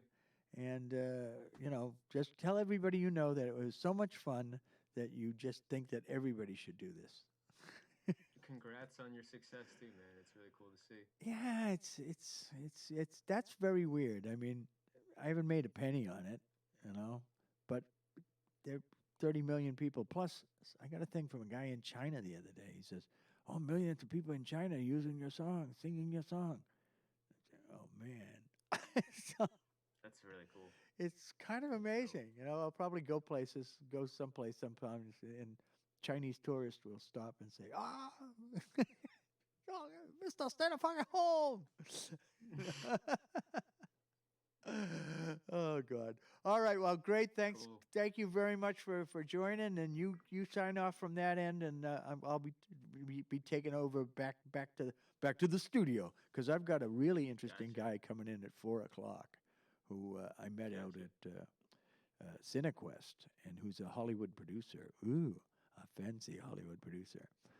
And it's going to be fun to do that. So thank you again, Zach. Great to see you. Keep up the good work. Keep Thanks, man. booking the shows. Let me know when you get back to Monday in the Mines, because I want to be there. I want to be there. We may struggle with technology up there in beautiful Poland, Maine. Poetland. Poetland by the sea. All right, Love you it. take care, Take it man. easy, man. Yeah, great to see you. Bye. Bye-bye. Well, that was Zachary Mullin, one of the finest impresarios in the New England region. He's on top of his game. A lot of people don't understand what an impresario is, but he is the epitome of that in this area. He really is. Let me see here. I'm going to go back over to camera 1, and I am going to. Actually, I think I need to leave this stream open, because when my good buddy Rockwell is Rockwell Sheridan III, a very interesting man, is going to be on in about an hour. No, about 50 minutes now, 3:10. So I think in the meantime, what I'm going to do here is I think I want to see if I can go find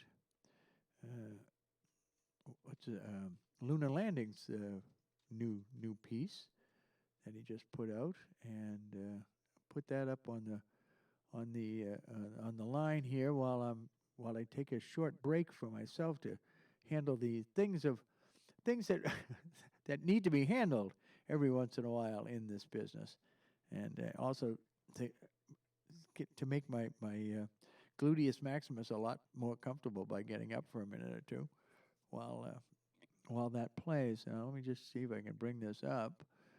Come on over there, and I'll open up this here, and go to here, go to there, go to call yourself a dirty rat.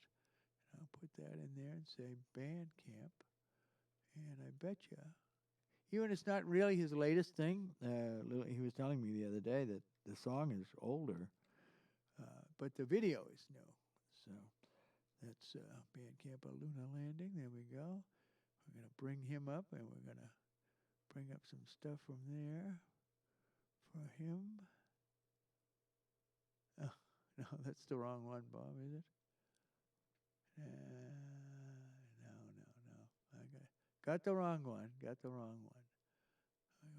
We're gonna find this properly. Get it here. A Lunar Landing. Come on, where are you, kid?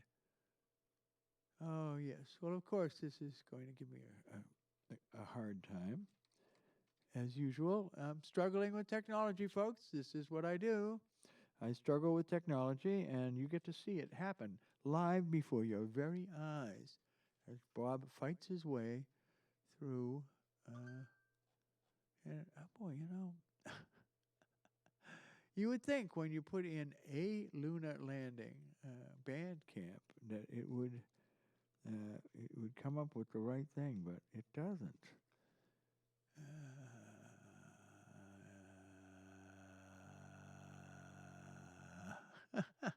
No, I get all these like fake lunar landings and all of that stuff, but I don't get what should be coming up. So, I mean, there is one other way I guess I could get to it is go to Facebook and see if we have on Dan's Facebook page. I have a page, and we'll have it up there. Let's see what happens. We'll try that. And moon. Let's go here, see how many we get up here. Actually, I could probably put in a Lunar Landing on there, and that probably actually would be better. Let me do that. Lunar, because I think he has a page as himself, as his stage name.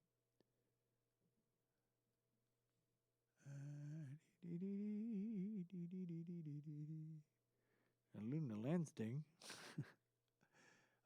Sometimes the fingers don't work very well, and once again, we don't spell very well, and things don't work very well. And what do we got there? Let's see if this comes up in here. There he is. Look at that. It did come up there.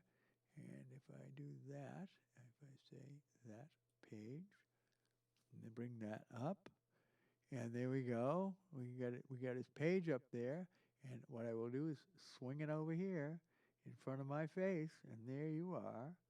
And then we can go on down here and find something something new that he's done here. And how about let's do this one? Why not? This sounds okay. We'll do that. Bring it up full size. There we go. The cliches to which I remain afraid I'll succumb. The midlife crisis, 9 to 5, are content with this mediocrity. Pot-bellied and crotchety, nothing more than a wannabe with constant thoughts Yeah. of all these things he's scared to utter. I'll be right Honestly, back. He still continues to breathe, but never does it consciously. Numb to all he sees, compassionless and pompously judging bodies different from his because they threaten his homogeny. Longing for camaraderie beyond the gossipy. There's gotta be something more to this life than being destined for death. The elephant in the room has really good manners. It makes it hard to tell him to leave. The thorn in my side has the rose still attached to it, making pain a beautiful thing.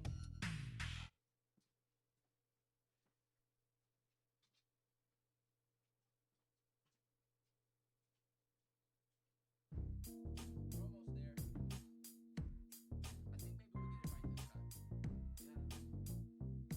Gotta bring it down a little bit. Alright. Yo. I'm more impressed by the seamstress who made the dress than by who wore it best at the red carpet. True.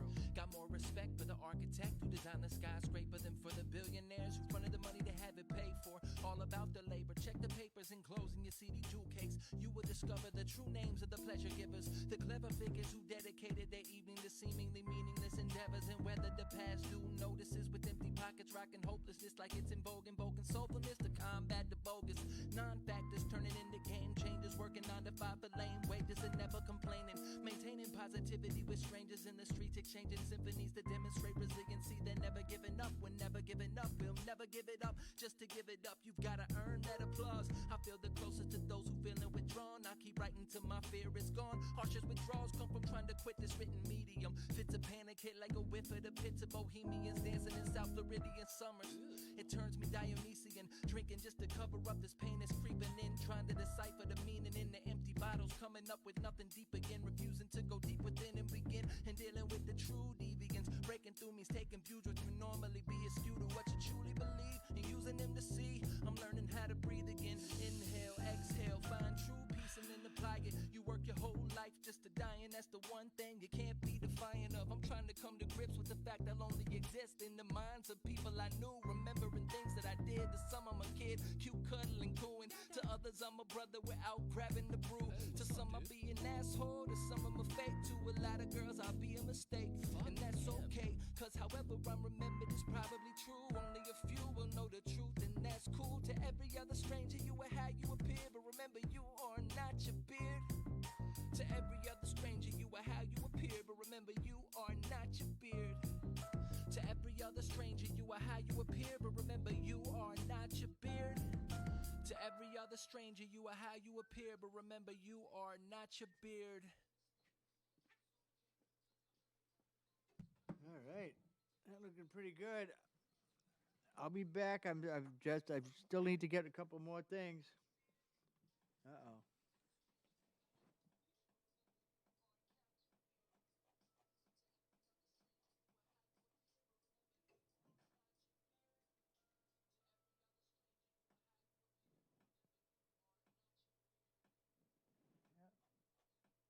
It's true, you are not your beard.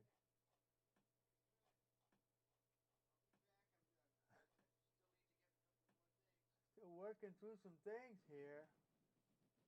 Still working things in here. Let me do this one. I have problems. I worry about diseases, so I have trouble touching things. That one.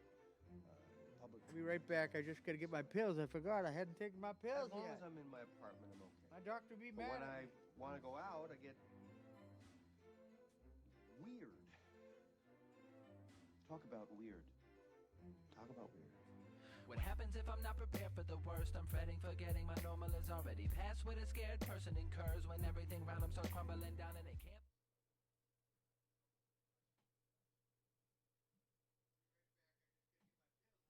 We're almost there. I think maybe we'll get it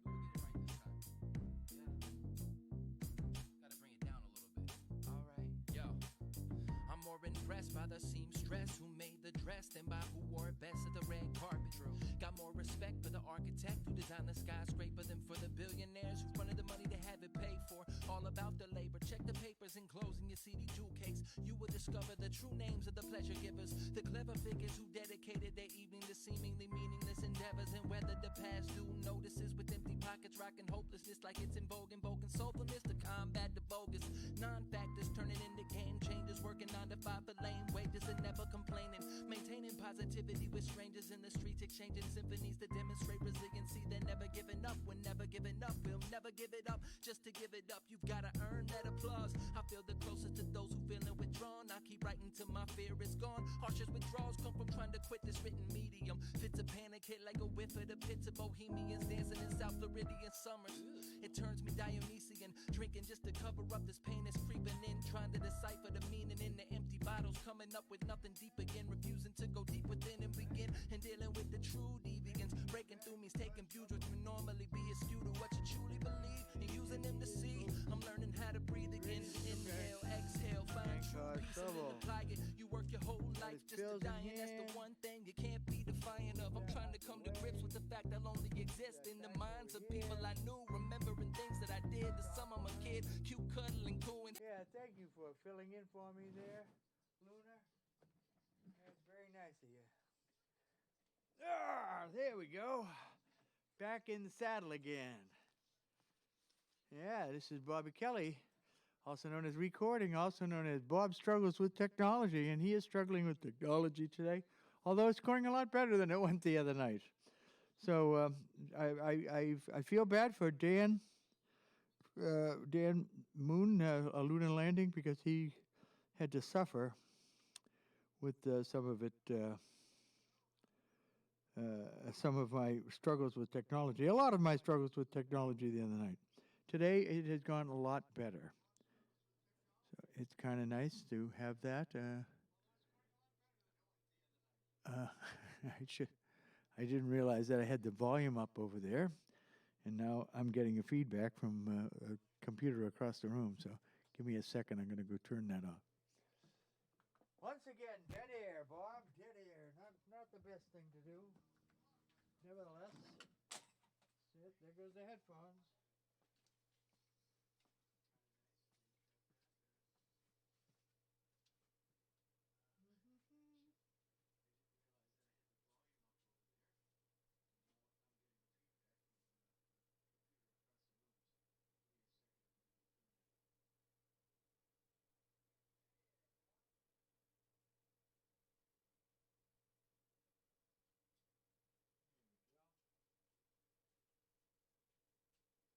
That's better.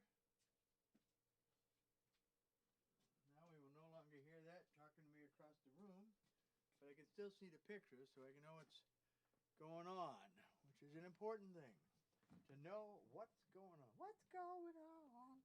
Doo-doo-doo. What's going on? So I'm gonna send a little notice to my friend, the guy I met out at Cinequest a couple of years ago, Rockwell Sheridan III, and I'm going to send him a little note to tell him that we have the technology here to invite him to the meeting. And I'm going to do that. Copy the link and go over here to Messenger, and his name is in here someplace, because I just talked to him last night.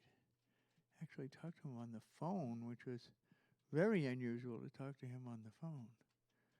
And I'm going to say, hey, Rock. Hey, Rockwell. Here's the link.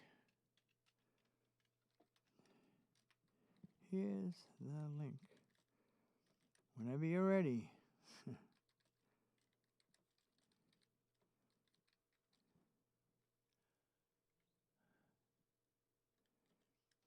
Do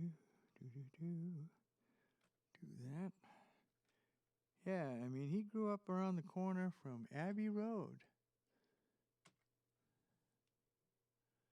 So he's an interesting guy, a very interesting guy, and you know, I've got I can actually play some stuff for you because we got some time here to spend. I bring up my little timekeeper here, and I can see what's going on with the timekeeping. It's 3:24, which is good. We're doing very well. Time-wise, this has been a good show today. Let me open up another mic.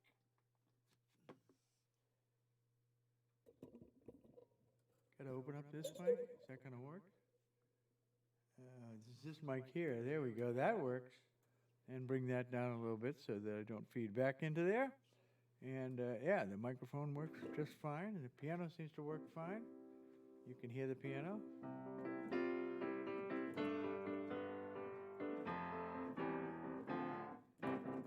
Yeah. So I can actually play something here. Let me do a little switching of not only microphones, but switch cameras and see if the other camera will come up here. And if I do that, and I do this, you actually can see me.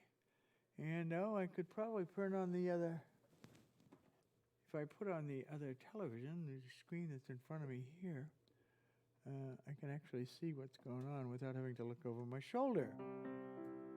And I can hear everything because I've got headphones on. And you can hear everything too. Well, isn't that nice?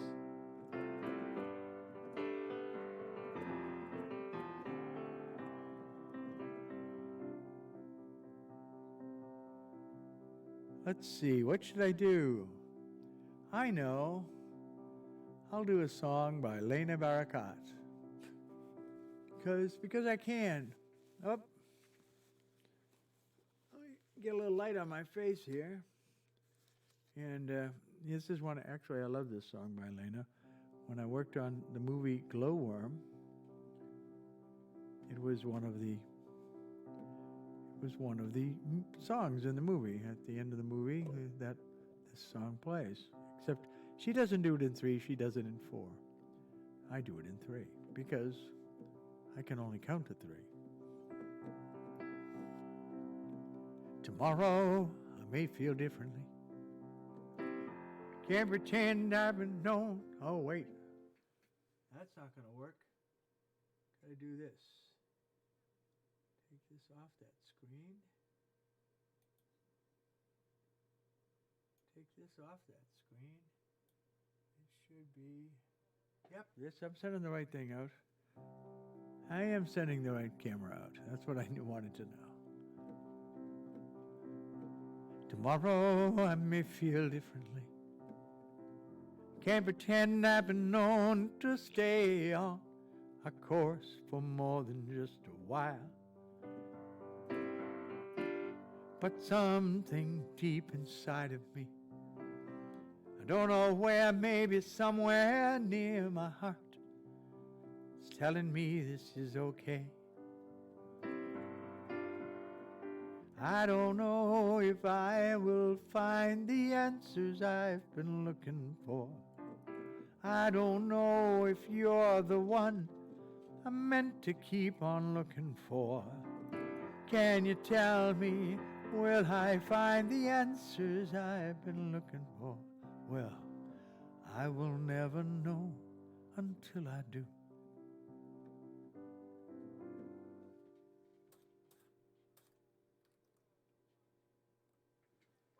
Tell me what you see in me. I'd like to know, maybe step inside your mind, 'cause I don't know myself at all. You said you'd be a part of me. Don't know where, maybe somewhere near my heart. I don't know if you will stay. I don't know if I will find the answers I've been looking for. I don't know if you're the one I'm meant to keep on looking for. Can you tell me, will I find the answers I've been looking for? Should I know if you're the one I want to keep on looking for?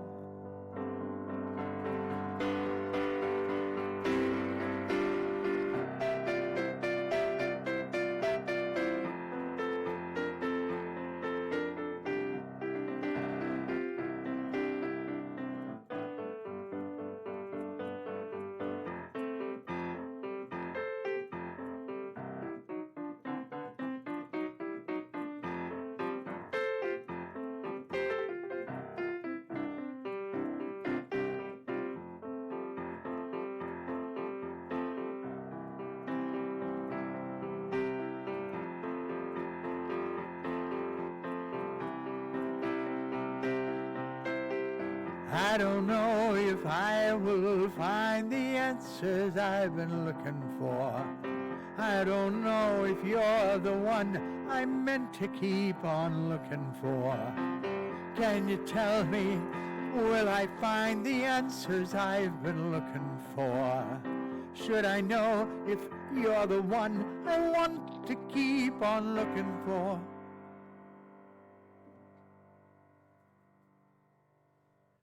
Yeah.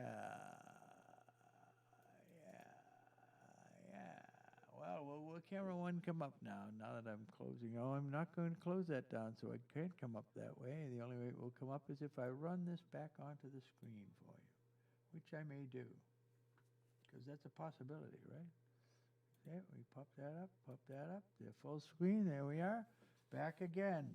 And I'm looking at myself as I go out on the Zoom thing, so it's a little tiny little off delay for me, but that's fine. That works just fine. Let's see, shut that up. It's time to take my pills.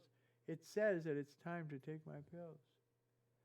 And I think that's probably important. I probably should take my pills. Let me bring that microphone up. There we go. That's a little better. Yeah, it's trying to keep track of all of these things. Which camera's up? Which microphone's up? What is what? Which what is which? And I haven't got that up, do I? No, I don't. I have it. There we go. Let's put that over there. There I am. You can see me now.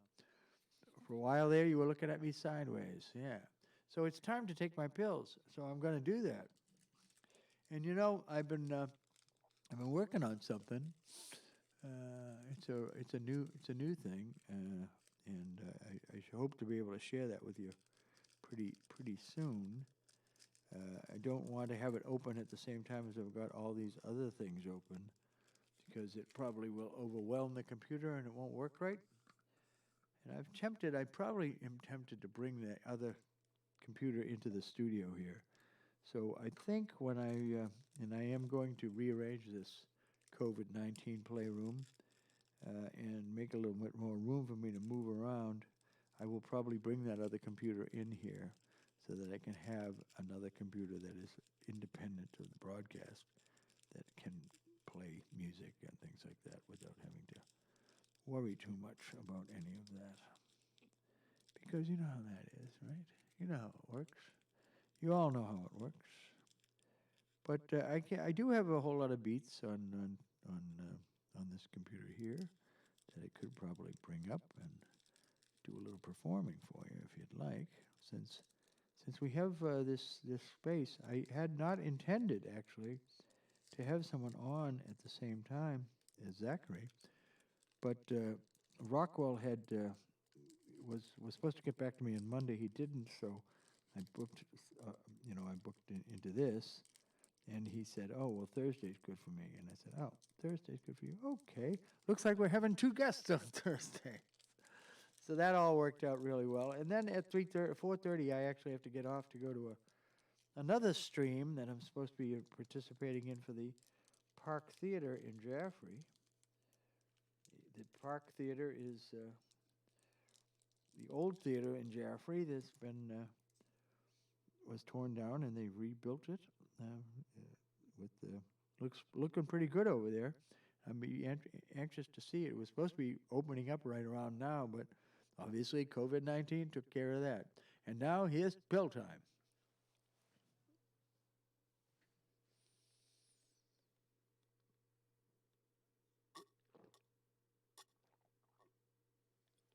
Ah, that's good coffee, as Jackie Gleason used to say. I don't usually open containers like that. I don't allow in the studio.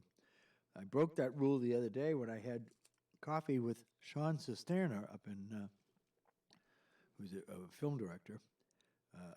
He was up in Toronto, and he started doing this, having coffee every morning with people online because his film industry, you can't do any shooting or anything. So he's been on hiatus. So he's to kind of get himself motivated first thing in the morning. He's been scheduling coffees with people, virtual coffee. So I had one with him, and it was fun. Sort of like what we're doing here with this. So this sort of conversational approach to entertainment. So my rule about beverages in the studio is usually closed containers, something you can put a top on. But I make one exception to that, and that exception is for whiskey. I won't put whiskey right on top of that drink right away. I'm hoping that Rockwell is going to have a Cosmo with him, because that, to me, is the defining drink of Rockwell, is the Cosmo. So hopefully he will have one of those, and that would be great. I'm going to put his chat up here, and now I'm going to go over and look at what you guys are chatting about on here. If anything, you may not be chatting at all. You may be completely ignoring me, which would be okay. It wouldn't be the first time I've been ignored. It won't be the last time either. So there we go. Oh, yeah. And there it is. Oh, please do. Yesterday was interesting. So, people, welcome back. Hola, Manola. How are you, Hola, Manola? Beautiful and lovely from Austin, Gallipo. I hope I put the accent in the right syllable there. And so I've got two people here that I can say hello to. How you doing? Lovely to see you. And not actually see you, but sort of see you. I turned on this other camera here, and you're just seeing a reflection of my keyboard, and it's not actually playing as a... In a Glencairn, no other less. Well, of course, you want a proper tasting glass for your whiskeys, This particular is not a Scotch, actually. It's a bourbon, an American whiskey made nearby here. So, kind of fun. A man of taste, a fellow man of taste says, Pant is Flyhand. Pant is Flyhand. How are you, Pant is Flyhand? Nice to see you. Thanks for dropping by into the chat here.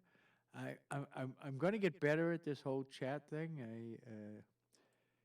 It's difficult for me to do all of these things at the same time. Again, it's the old, hey, Bob.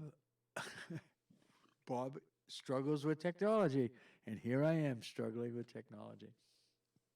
But it's getting better. I seem to be getting a little better at it, I think. I like this microphone better. I really do like this microphone better than the other one. But that's okay, because I can move this one around. This one won't exactly reach everywhere. So it's all part of the fun. So what's going on out there, my fellow YouTube people? We've got a little bit. I told Rockwell I would send him a note at about 1/4 of, and actually, I've sent it a little earlier than 1/4 of, so he'll probably won't notice it until around that, because he's a busy guy. He's a Hollywood producer, big fancy Hollywood producer. If I could remember the name of his production company. I probably should know that before I get him on the line, or he'll get angry with me. I don't think so. I think Rockwell's a fine man, so I'm not too worried about Rockwell. not getting angry with me about forgetting what the name of his company is, but I'm going to fix that right now anyway because I'm going to look him up on Facebook here, the Book of Face. Look him up on the Book of Face, and that should tell me everything I need to know about Rockwell Sheridan III. What a great name, too. Rockwell Sheridan III.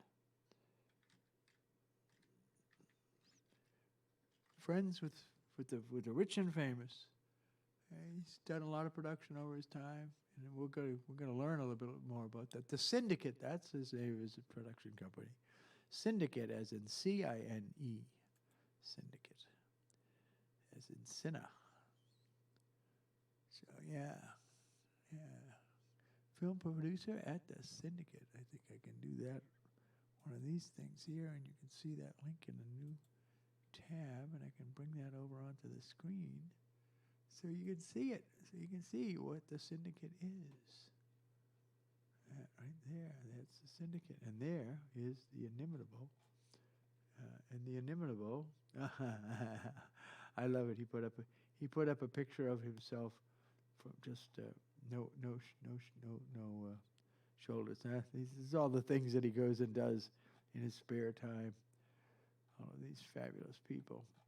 He's with the glitterati out there in Glitterland. Good old Rockwell. Nice guy. I met him at CineQuest.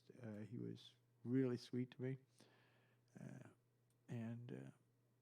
I think we got along because we were same generation. You know, he grew up in the baby boomer generation too. So now I think it's been enough time for the pills have been in there. I could put some whiskey on top of it.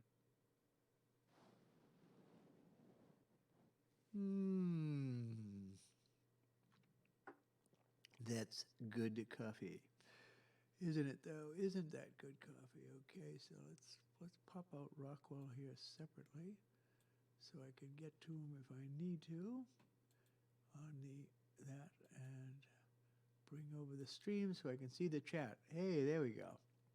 Doing well myself. Just got up, so not time to pour the bourbon. Well, that was funny when I had the job, did the video with the Australians. Their Stay the Fucking Home video, which is pretty good. They put it out. Well, it was afternoon or something then, but I was 7:30 in the morning here, and I said, "Oh, we got to have a glass," and so I had a glass of whiskey at 7:30 in the morning. Yeah, so I'm doing fine, Austin. Thank you. I've been very well, very well. Yeah, IMDb to save the day. Yeah, you can always look them up on IMDb. I now have lots of credits on IMDb. Strangely enough, really weird to see my name in print. You know, I mean, I'm in Who's Who and all of that. I've been in that for years, but seeing it in IMDb was a real thrill. You know, oh look, I'm a filmmaker. That's me. I'm a producer. Oh yes, like that. It's a good thing being a producer. Oh yes, it is very much so. So one of the things that I'm doing is keeping the chat, my messenger chat, up here on the telephone. So if he does come in, I'll see his note, and it'll ding at me. So I'm slowly but surely I'm building all of these tools to help me keep track of what the hell is going on with this technology, because there's a lot of technology out here, you know, and I'm gonna find that. I wanna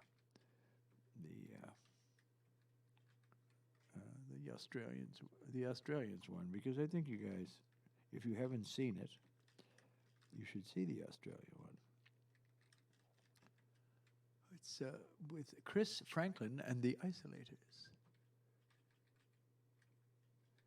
Franklin. Let's see if that brings it up. Ah, look at that. There we go. Oh, that's funny. They put it in incorrectly on YouTube. They call him Rick. Chris Franklin. Here, I guess, they're giving us a shout out from. The world is caught a Oh, no. virus. Oh, so no. I've written you a This is poem. somebody else's We version need of your the help to song. cure it. So Here's stay the fucking official. Let's go to home. the official one. And if This is all these famous Australian musicians. You'll see one right now coming up. Like this The guy. whole world's caught a virus. Look. You're not in this alone, but you can help to cure it. Just stay the fuck at home. We're all stuck here in quarantine. It's like the Twilight Zone. To save the world, you only have to stay the fuck at home. Stay the fuck at home. Stay the fuck at home. Don't you be a fucking dick. Stay the fuck at home. I think I just ruined my monetization.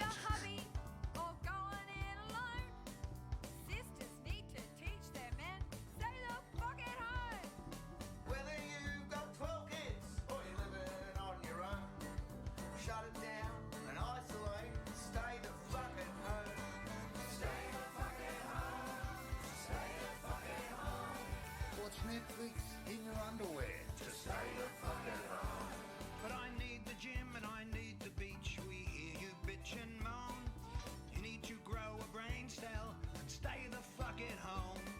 But I feel fine, I don't feel sick, I'll go out on my own. I think of you, you selfish prick, just stay the fuck at home. Stay the fuck at home. Stay the fuck at home. Sit on the couch and do fuck all. Just stay the fuck at home. That's Miko. That's the man I raised the glass with at 7:30 in the morning.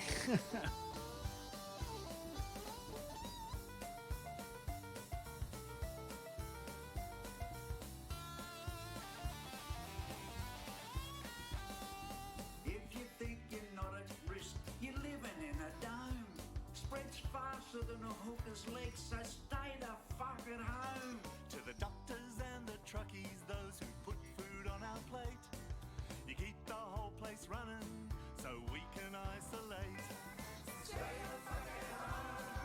Stay the fuck at home. You can be a hero too. Stay the fuck at home.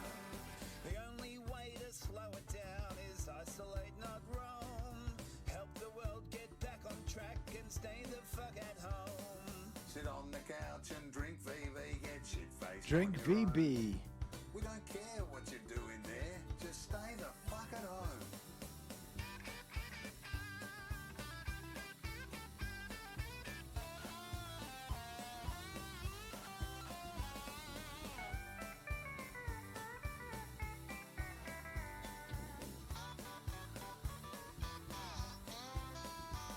If you need to contact family, use Facebook, Skype, or phone. Yeah, we've got the fucking internet, so stay the fuck at home. From LA through to Berlin, from Wuhan through to Rome, there's people dying every day. Please stay the fuck at home. Stay the fuck at home. Stay the fuck at home. Don't you be a fucking dick. Stay the fuck at home. Stay the fuck at home. Stay the fuck at home. Don't you be a fucking dick. Stay the fuck at home. Stay the fuck at home.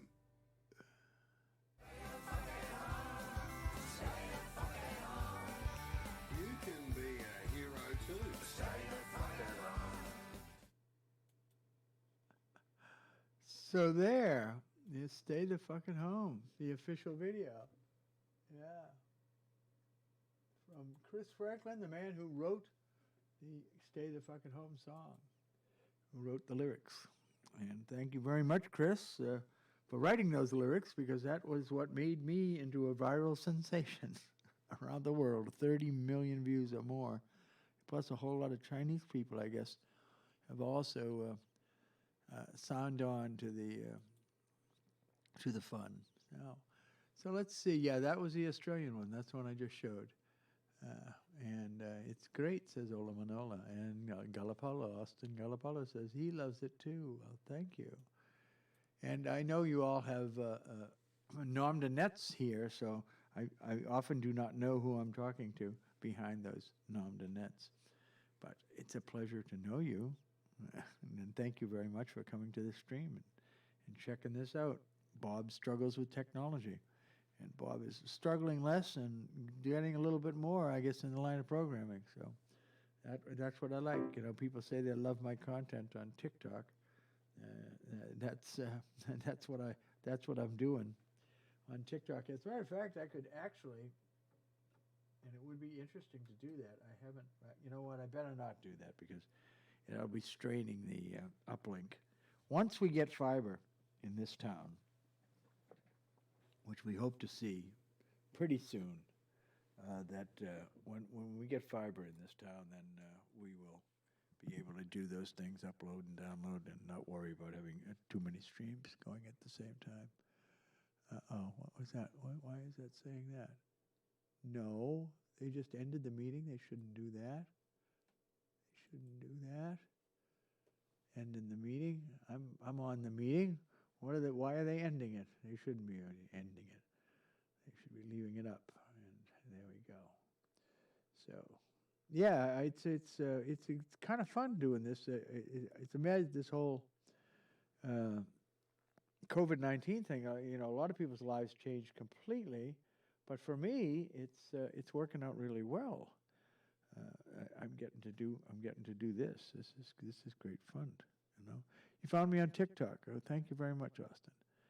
For the longest time, I just found your YouTube channel. Yes, I just decided to start doing the YouTube channel. This is episode 6. I think I have it listed as episode 5, but it's wrong. And I probably should do that edit right now to fix that, to say episode 6, so that we don't confuse people. Yeah. And in Mars is a great guest, even though he didn't talk a whole lot. But that's Mars. That's who he is. That's the way he operates in the world. He stands there and puts things together, and then stands back and watches it happen. And it's great. I love him. Great guy. So Austin, you found me on TikTok, and I tell people that TikTok is my jam. You know, that's where I've got 1 million billion followers there. Not 1 million billion, but 160,000 or so followers on TikTok. Certainly my largest following. But now Studio is starting to come up live YouTube is starting to pick up a little. I've got, I don't know, I think it said 14,000 or something like that now on YouTube. So that's kind of cool. Of course, Facebook, you're limited to that, 5,000 friends. I have no idea how many people follow me on Facebook.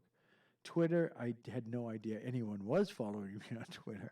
Someone posted the video on Twitter, though, and I guess it got referred like 33,000 times, retweeted. And then the business of me being on Reddit was on the front page of Reddit, which was like, that's supposed to be a big deal. I don't know anything about Reddit. I don't know anything about half of these things. Even though, as one of my friends said when I was showing him, he's a young man, 26. I was showing him something on the telephone, and telephone on the smartphone, and he was like, "Wow, yeah, you're a better 26-year-old than I am." That makes me feel good when a young technology person says, I understand the technology better than they do. So that's good. A lot of this is like that too. Oh, look at that! It's Rockwell. He's waiting to come into the room. That's Rockwell. Hang on. Let's get Rockwell on the air here. There you are. Admit Rockwell Sheridan III. Ladies and gentlemen, from California, it's Rockwell Sheridan III. Say hello to the crowd here, Rockwell. Your audio is not on. Hang on. Let's see what's going on here. I got you. Hold on. Yeah, I got you. Tell you what, turn your phone sideways. Okay, I was just... Go landscape on your phone. Turn. And yeah, look at you fill the screen now. Yeah, I'm actually on my iPad. I probably should have got on the iPhone because this thing is heavier. Oh, yeah. Well, you just lean it up against the book on the desk, Oh, yeah, you know what? Actually, I got a little stand. There you go. On here. Probably. Let me see. I never used it. Oh, now you're going to get a chance to use it. That's why we have the technology. Right. I know. Yeah. Oh, here I see it. Look Let's at see that. Here we go. Look at this. Here we go. Oh, there it is. There we go. Look at that, huh? Look at that. Good. Oh, you got light and Good. back here, so that's difficult. But that, we can. Oh, and listen, I'm going to turn it a different way because I just kind of stayed. I'm over at my daughter's. And I Oh, kinda yeah, just yeah. stayed in yeah, I just kind of stayed into the bedroom so I wouldn't be in her way. No, that's But I'm good. just You're COVIDed. You're COVIDing, huh? You're co-visitating. Yeah. COVID Yeah, exactly. visitating. So how's everything on the East Coast? It is marvelous. I mean, I'm here in the COVID-19 playground, as you can say here, doing this show. Absolutely. Just got off with a hip hop fella from Maine, Portland, Maine. He's an impresario up there. Puts on shows. Mhm. He's great fun. Really great guy. Mhm. It was at one of his events that I discovered how much I really love the culture and community part of hip hop. It was really Absolutely. really And good. I remember you had a hip hop song at one point. Oh, didn't I you? do. I got a few, and I still got the act. I go out. They invite me to shows every once in a while, so I go and Oh, do great. Yeah, I do my remember 4 or that. 5 I shows. remember it from shoot, 3 or 4 years back. Back you had that hip hop song. Yeah, I said you're the old man on the dance floor. I sent you that one. I think. Yeah, exactly, The old man on the exactly. dance floor. Yeah, I met Rockwell, folks. I met him out at Cinequest at the Cinequest Film Festival, great film festival, and he was in the VIP lounge holding down court there. He grabbed that couch. He held on to that couch all week. The only thing And was, even then I was social distancing myself. yes, you were. Yeah, but you were social distancing in a different way. You know, it was interesting how you Absolutely. did it, and it was. I didn't realize that, of course, you weren't having your drink of choice, the Cosmo, because the free drinks were Tito's vodka, so you were having them, whatever the free drink was. Well, you you know, having and those. they didn't have them there, as I remember, because that's usually the first drink that I go for. Yeah. And I got to tell you this story. I was in Texas once, and I asked for a Cosmo, and the guy says, "You know, that's a ladies' drink." And I go, "What are you talking about?" He goes, "It's just what girls drink." So, anyways, I still got my Cosmo. So when I got back to my favorite watering hole, the Bel Air Hotel, I said to the bartender, I said, "Steve, they said this was a girl's drink." He said, "Well, it kind of is." So he started making mine in a tall glass, and he called it the Rockwell.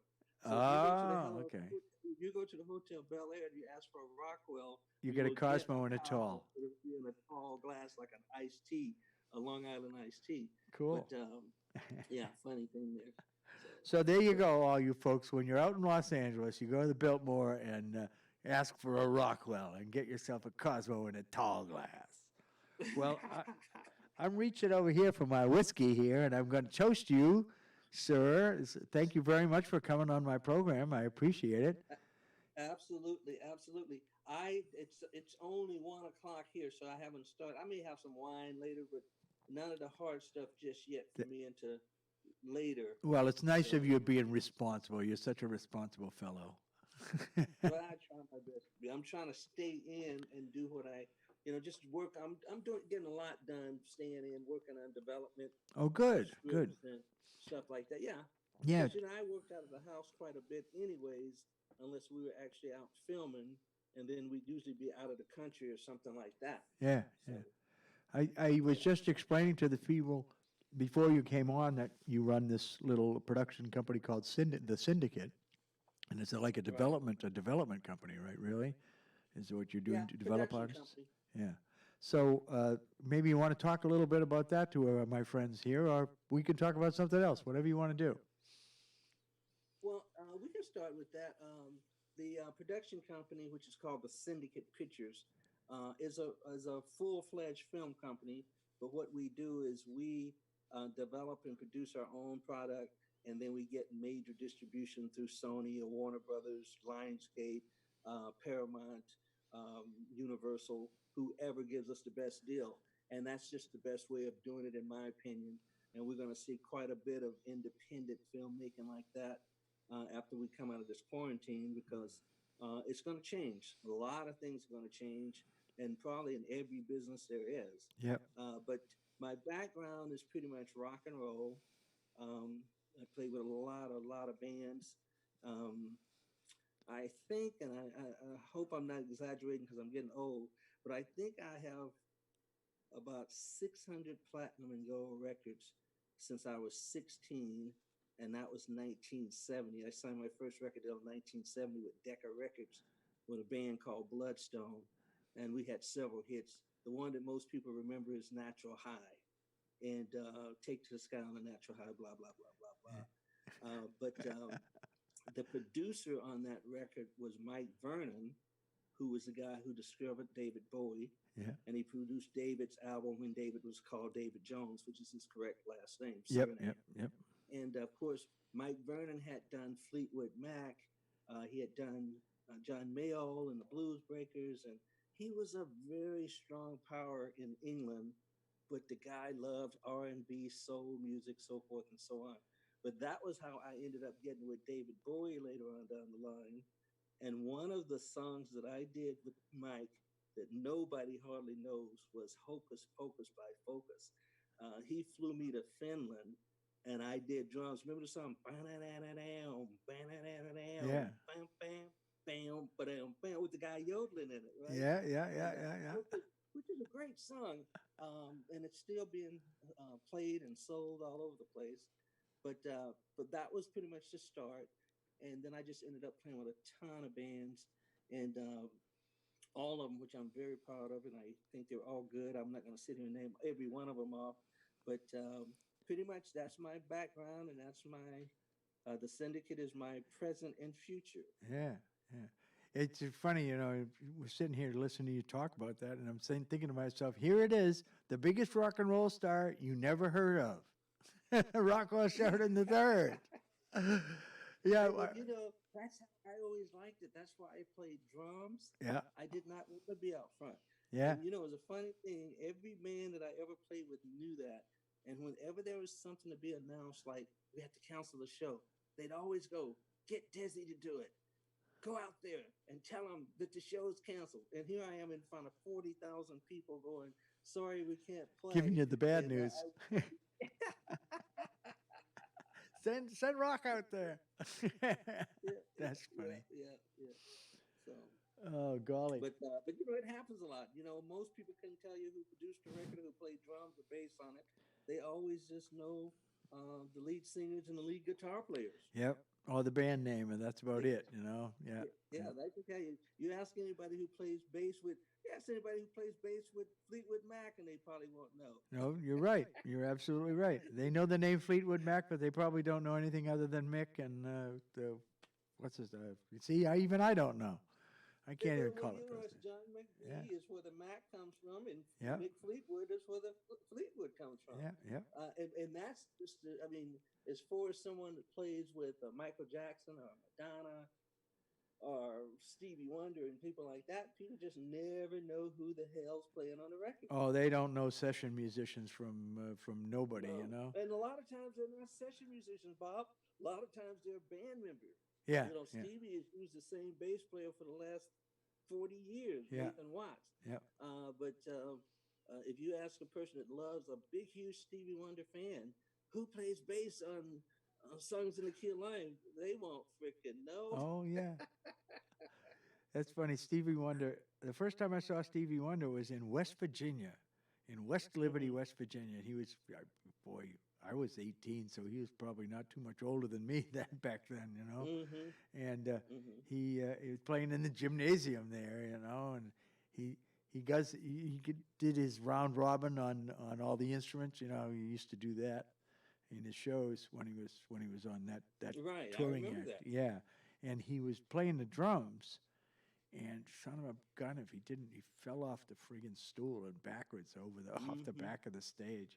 And I'm thinking to myself, oh my God, man, somebody should be watching for this guy, Dude, I've done it myself.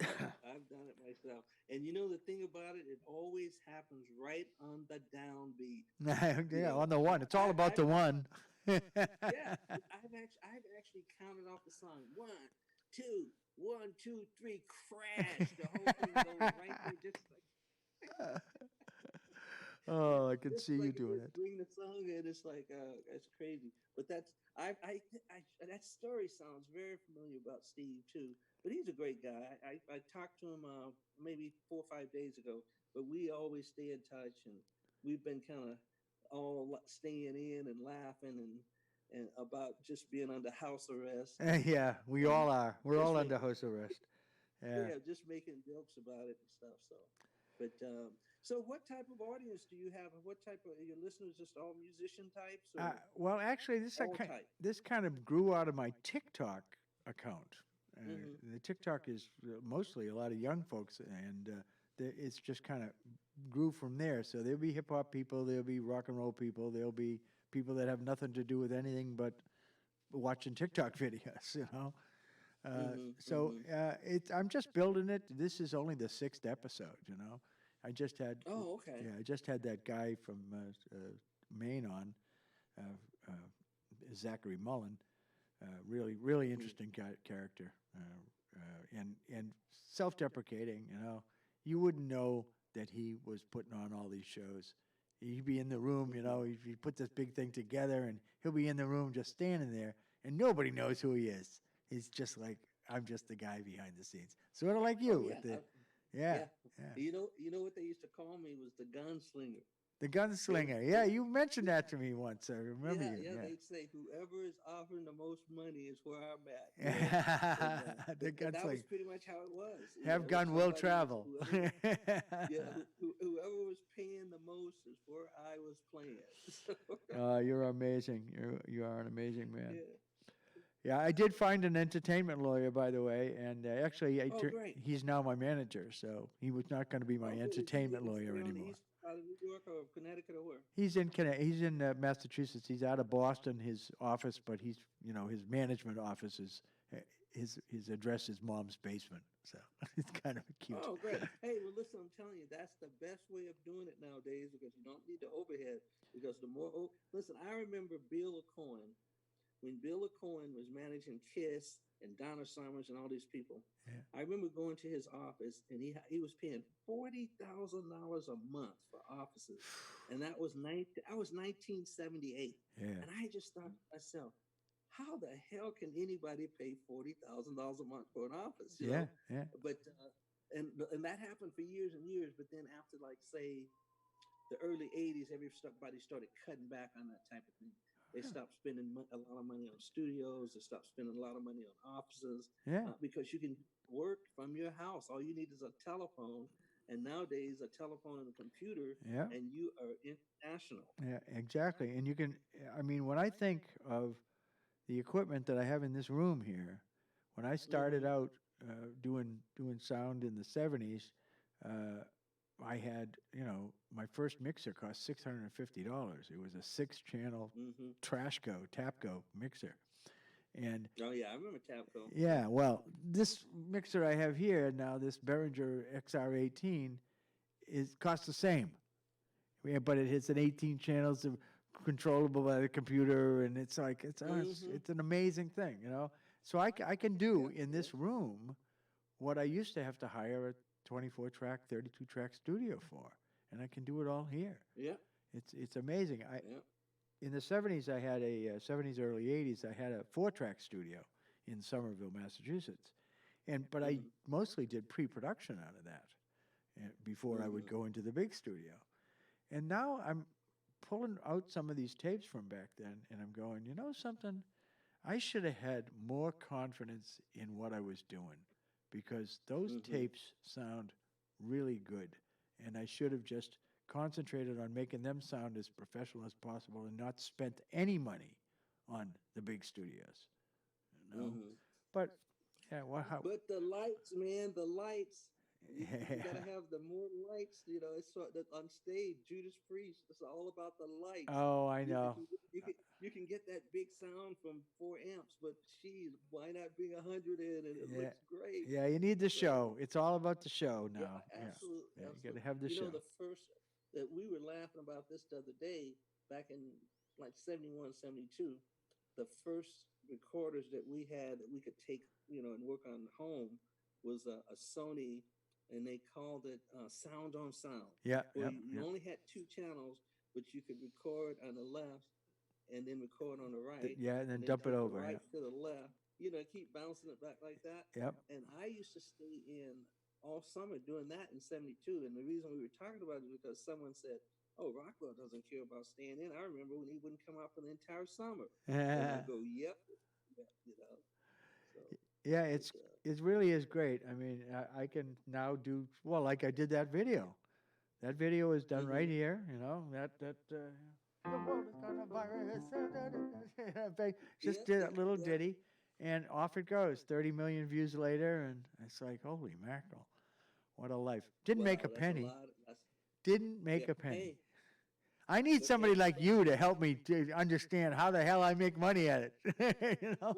well, nowadays it's so hard because it's not like where you could go and just like, you remember a song called 18 with a Bullet? Yeah. Okay. We did that song. I did that song with a guy named Pip Williams. And Pip was our string arranger with Bloodstone. And we had recorded and we finished the record, but we still had studio time. We were in the studio and we just started that boom, boom, boom, boom, boom, boom, boom, boom, boom, boom. And Pip gets up to the microphone and says, "I'm 18 with a bullet." And I'm telling you, the song was a huge hit. But back in those days, you could get a single deal. Yeah. You could get a deal for like if it was 71, you could get a singles deal for your song, and that would be all you need. Yeah. Everybody would buy it. Yep. But nowadays, it's like you got to either go with Apple or all these things that I don't know how any of that crap works anymore. Well, I do know how that crap works, and that actually worked out very well for me. When I submitted it I'm using TuneCore as my distributor. I submitted to them, and they submitted to all these streaming services. I mean, it's a list as long as your arm, and about 3 days after I submitted, they sent me an email saying, "Oh, there's been a copyright violation, and we're not going to be able to publish this." And I said, "Copyright violation? What are you talking about?" "Oh, you stripped the tracks from somebody else's video, and you're using that as your song." I said, "Yeah, I stripped the tracks from my video. That's my song." So that 2 days later, we got that all straightened out, and they shot it out to the world. You did get a straight. Yeah, and also I had made sure that I included the guy who wrote the lyrics on my copyright, so that we both share that copyright. Because as soon as I saw it blowing up, I said, "Oh man, I got to contact this guy in Australia and say, hey, I'm not trying to cheat you, man. I'm putting you on the name, putting your name on there." And so that he was happy about that. That's the right thing to do. Integrity. That's I wouldn't want anybody to do that to me. So anyway, after they did that copyright claim thing, they sent it in, and usually it takes like a week for Spotify to pick it up. Well, Spotify had it the next day after that. And then Google Play, which usually takes 2 weeks to get on, had it up 2 days later. So it was like either these guys were looking at the video and saying, "Oh, the viral thing, we better get it out there so that we can make some money," or probably so. I bet there's somebody in charge of that.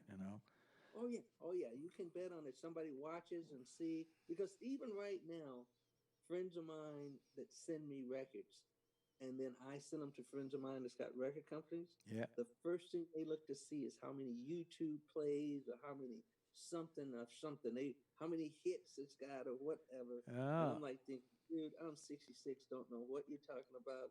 Leave me alone.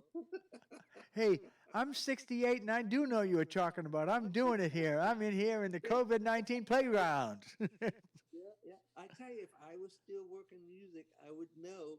But since I do films, I can tell you what to do with the films. Yeah. And the streaming thing is going to be the very next big thing. We're also seeing drive-in theaters open up again. Yeah. Well, that's going to happen. Absolutely. Why? That makes perfect sense. You can isolate in those, right? Absolutely. And everybody can just stay in their car and watch a movie, and then I think they how people bring stuff to you, because I know my friend said they were going to have it where the cars have to be 10 feet apart or something like that, Oh. and you can't get out of the car. So I would imagine. So you can't go to someone the would come concession around and booth. bring- Yeah. No, I think someone just brings it around to you. Oh, wow. Like a car hop. Yeah, that way. And let me tell you, the other day when I went to get tested for the coronavirus, Yeah. they had a drive-through thing, and you didn't get out of your car. You had your mask on, and those people were dressed like they were freaking at a nuclear fallout. Oh, or yeah. something. Yeah. The And full they take contamination thing. Yeah. fully, and that's probably how they'll bring your food to you. That's They'll funny. probably bring a pizza. They'll I bring would a hope pizza that to you. eventually they'll get to the point where they won't have to do that. That they can start coming around in their little adventure car hop mini skirts and roller skates. Yeah, I To guess bring back the eventually, 50s, as long as right? you don't- if you don't, exactly. If you don't get if all the people can just keep their distance, I guess it'll be fine until they at least get it cleared out. Yep. Which I wouldn't imagine happening for another couple of years, to be honest. I just don't see them being able. I mean, they may do it, and people. I'm not going anywhere. I'm not going any place where there's a large gathering for a while. Yeah. I will not be going to the Hotel Bel Air for a drink. I'll be drinking in my den. Oh, So- well, then I guess I should have you on air more often then, because you can get Oh, yeah, socialized. listen, I'll be right in the house. I'll be able to get you. I'll say, hey, well, let's check in with Rockwell. It's Cosmo time. My biggest problem now, Robert, is that I never watched The Sopranos. So Oh, I've yeah, I been know. You doing said that you're since- doing that. Yeah. Yeah, I'm on season 6, episode 8, and I only started Friday, so I've just been You've been watching guzzling. TV. But yeah, You've been just eye so guzzling. even when the phone rings, I don't even answer it. I just keep working. I know. The other night when I sent you that note, it felt like, oh yeah, I'm like interrupting his Sopranos bunch there. I can't be doing that. Exactly what it was. That's exactly what it was. I go out and eat, and then I come right back into my room and watch TV. So I said, I got to be careful. I don't want to make Rockwell mad. I made a good friend here. I just won't answer. I won't answer. I'll just, I'm so used to not answering. And I always tell everybody, they say, well, when should they call? And I go, call anytime. If I don't want to answer, I won't answer. Yeah, call anytime. I won't answer you. Oh, that's so all right, good. my friend, I'm going to get going. All right. Thank you very much for being on. I really appreciate it, Rockwell. And, For sure. And you know, for your my next audience, hit, I might send it to you. Yeah, for sure. And listen to your audience. Everyone stay safe. Don't worry. We'll get through this thing, and we'll all be fine again, and we'll be better. America 2.0, man. America 2.0. Absolutely. The reboot. Alrighty, God Take bless. care. God bless you too, Rockwell. Take care. Well, there you go, ladies and gentlemen. Rockwell Sheridan III. You can hang yourself up there and just end meeting, and you'll be fine. There he goes. He's gone. Well, isn't that fun, huh? There's an impressive man. When I first ran into him, he was telling me all these stories, and I'm, you meet people, you take stuff with a grain of salt. And when I got back home, it was Throwback Thursday on Facebook, and he posted a picture. There's a picture of him and David Bowie at a club. And I said, yeah, I guess he wasn't telling stories. What a nice guy, really, really nice guy. We got along good because we're like peers as far as the time of year, time of life. So, folks, thank you very much for stopping by today. It's been great. I've enjoyed having you here, and we'll be back again in 2 days. In 2 days, I've got Phelan Ritchie on, the winner of the 16-bar challenge at Monday of the Minds, and that's going to be fun. And then 2 days later, on Monday, and I'm calling it Monday of the Neverminds, I'm going to have the host of Monday of the Minds, Jacobson, on. And that'll be fun because, Jacobson, we get him started. We're not going to be able to get him stopping. So it'll be great. It'll be a good show. I'm looking forward to Richie, too.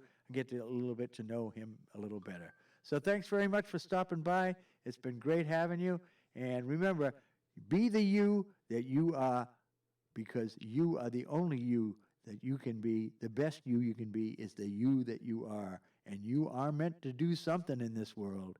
And I don't know what it's going to be, and you don't know when it's going to be, but you're going to do it. And you're going to change the world along with everybody else. Change the world. Take care, all of you.